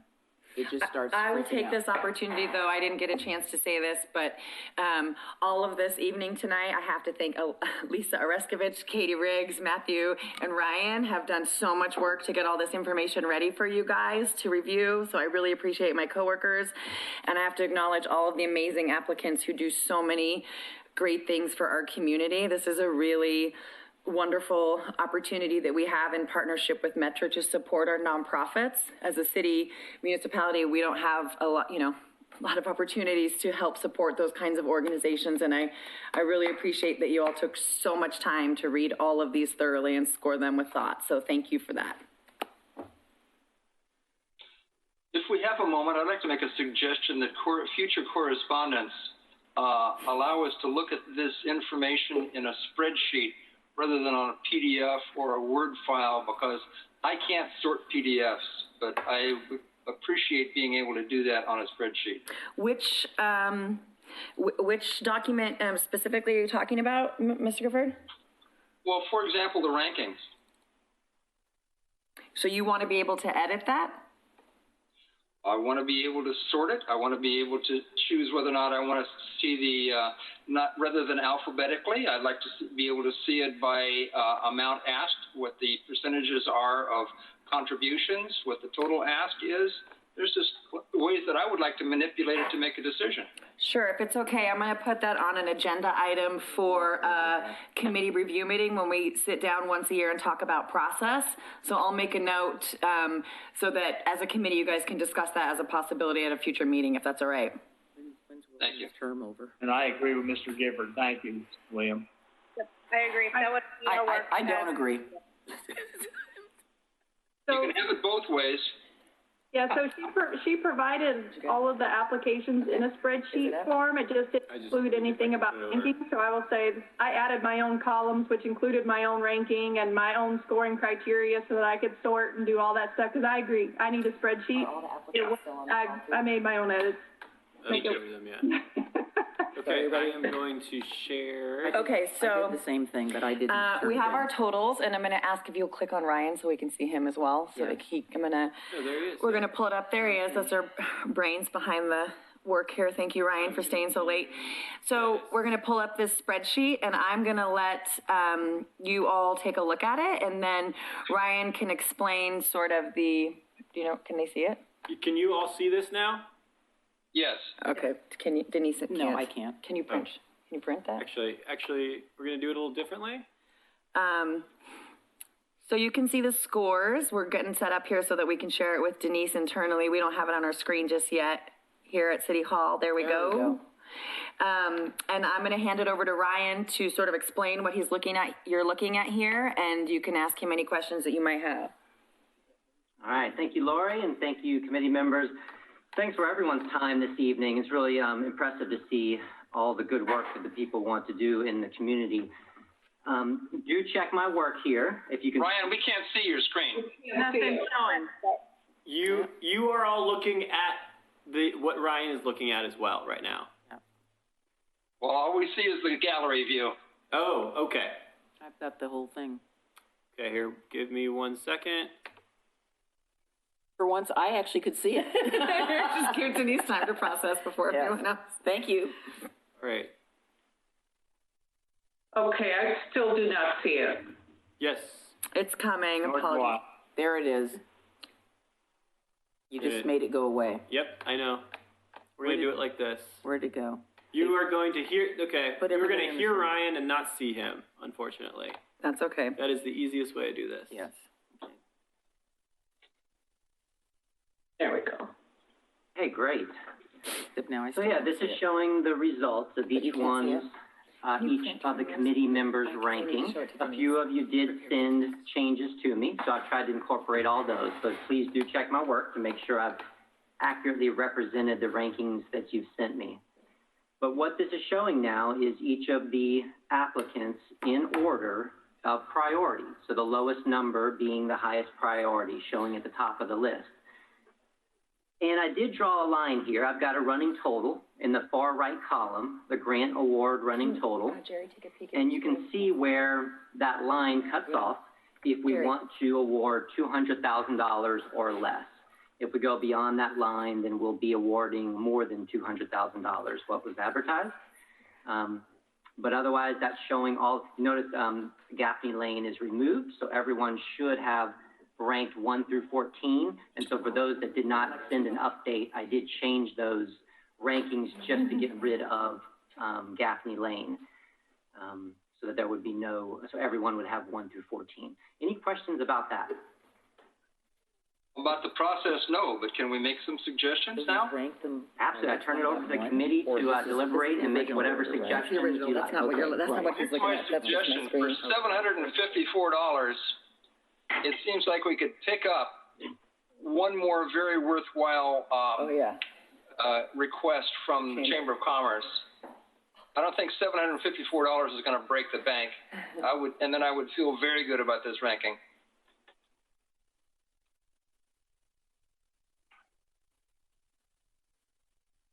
Do we need a motion to do that, or is there discussion on that?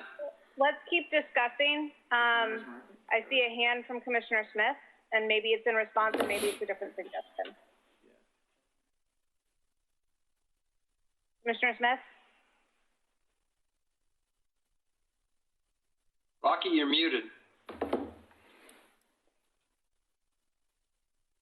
Sorry about that. My question was basically about where the cutoff was and how much we were away from funding the chamber, and I guess that's $750. Yeah. So to me, that's not a lot. I'd be open to that conversation. I'm also open to that conversation because it's such a minuscule amount, but only because of that. Yeah, okay. Sounds very reasonable. Do we want to go ahead and make that amendment through a motion right now, or do we see any other adjustments we might make that might affect that? I'd like to make that motion. I'll second that motion and also concur with William that I like the list as presented. Okay, so we have a motion on the floor for moving the line down 1 to include OC Chamber and go over our spending limit to the tune of about $750. Any discussion? Call for the question. All in favor, please vote aye. Aye. Aye. Aye. Aye. Those opposed, please vote no. Please vocalize if you've abstained from that vote. Okay, that's a unanimous move. Any other suggestions, comments, or motions to make an edit to where we have applications above or below the line? Bada bim, bada boom.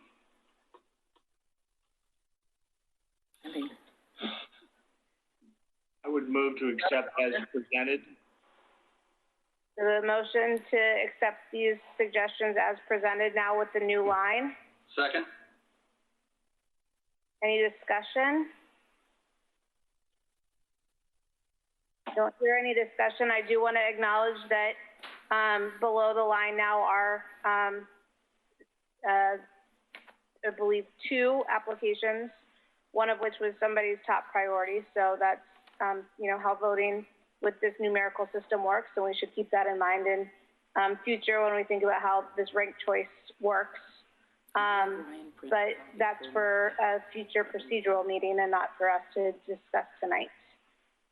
With that, I guess I will ask for a roll call vote on this, please.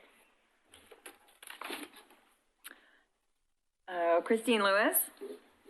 Aye. Denise McGriff. Aye. Rachel Lyle Smith. Aye. Frank O'Donnell. Aye. Rocky Smith. Aye. William Gifford. Aye. Corey Ellis. Aye. Lisa Novak. Aye. Yay! Unanimous. Thank you all. So I think our agenda shows that we have an exit report presentation from staff. We do, so I'll walk through the supporting materials. I just want to make one note on there that you'll see under item 8A, the second to last, it says IGA 2020-2021.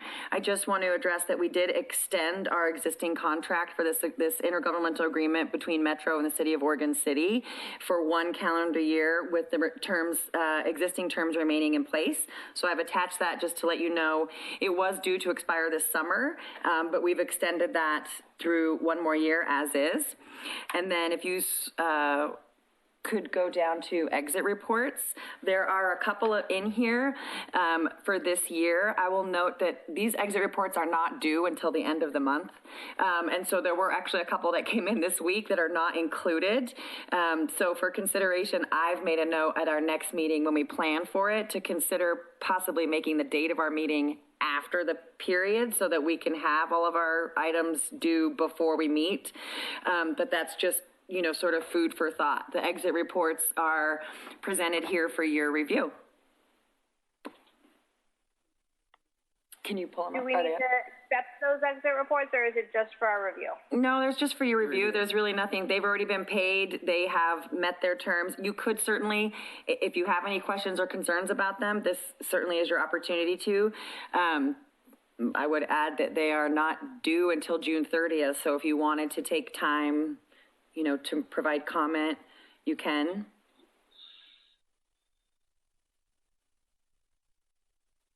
Great, thank you. Members of the committee, any thoughts or comments on these exit reports? Otherwise, I would entertain a motion on the next agenda item, which is to adjourn. I just want, Ryan, would you please print a copy of the report for me, since I couldn't see it on the screen and everybody else it's probably at my house, but I'm not able to look at it right now.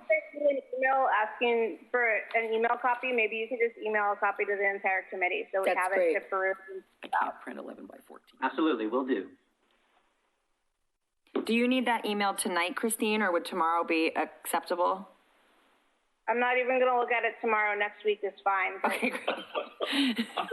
Ryan, I want to look at mine tonight, so if you will print me a copy before I leave. We can do that. Thank you. Will do. Look at it while I'm eating my ice cream. Yeah. Okay. Anything for the good of the order, folks? This is a long meeting, and thanks for bearing with us, and thank you, citizens, for listening in, and thank you for all of our nonprofit partners who have come and given us really good pitches. It's all competitive and good work, so thank you. You need a motion to adjourn? Mm-hmm. I so move. And I'll second that. All in favor, please say aye. Aye. Ooh. Somebody say nay, because I'm going to come find you. Probably Denise. She wants to go over this again. I want to do what? I think we have to vote to adjourn. I want to stay up all night and work on stuff. I'm going to do that at home. I'm going to stay up all night at home. I'm not going to do it here. This is not comfortable. All right. Well, just thank you so much. And Christine, enjoy. Next time we see you, you'll have a new baby. So congratulations. Thank you. Can't wait. Take care of yourself. Get some rest. Yep. Good night, all. Bye. Bye. Bye-bye. Who didn't?